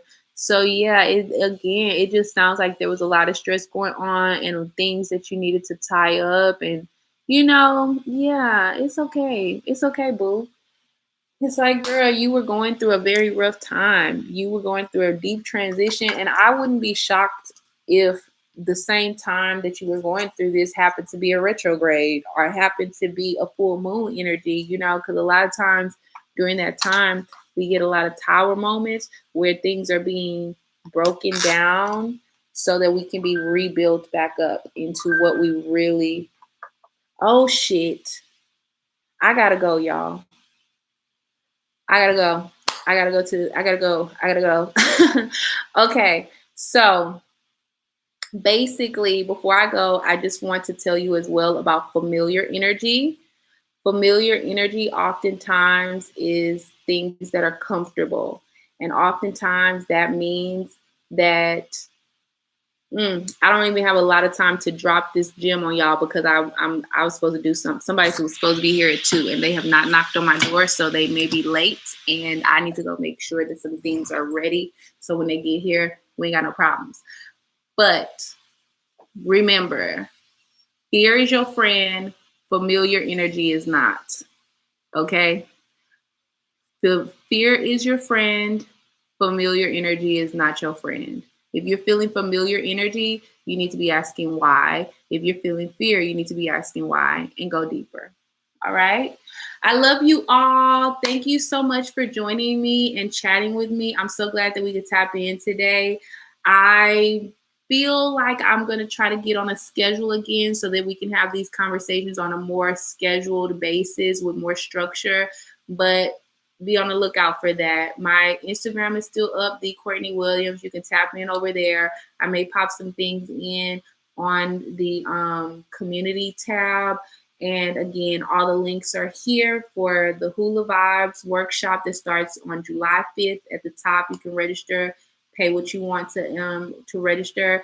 All those breathwork exercises are below, and I will make sure they're all linked in the comments once the video is uploaded. So within 24 hours, I'll come back into the video and make sure that in the comments, all the links are there as well.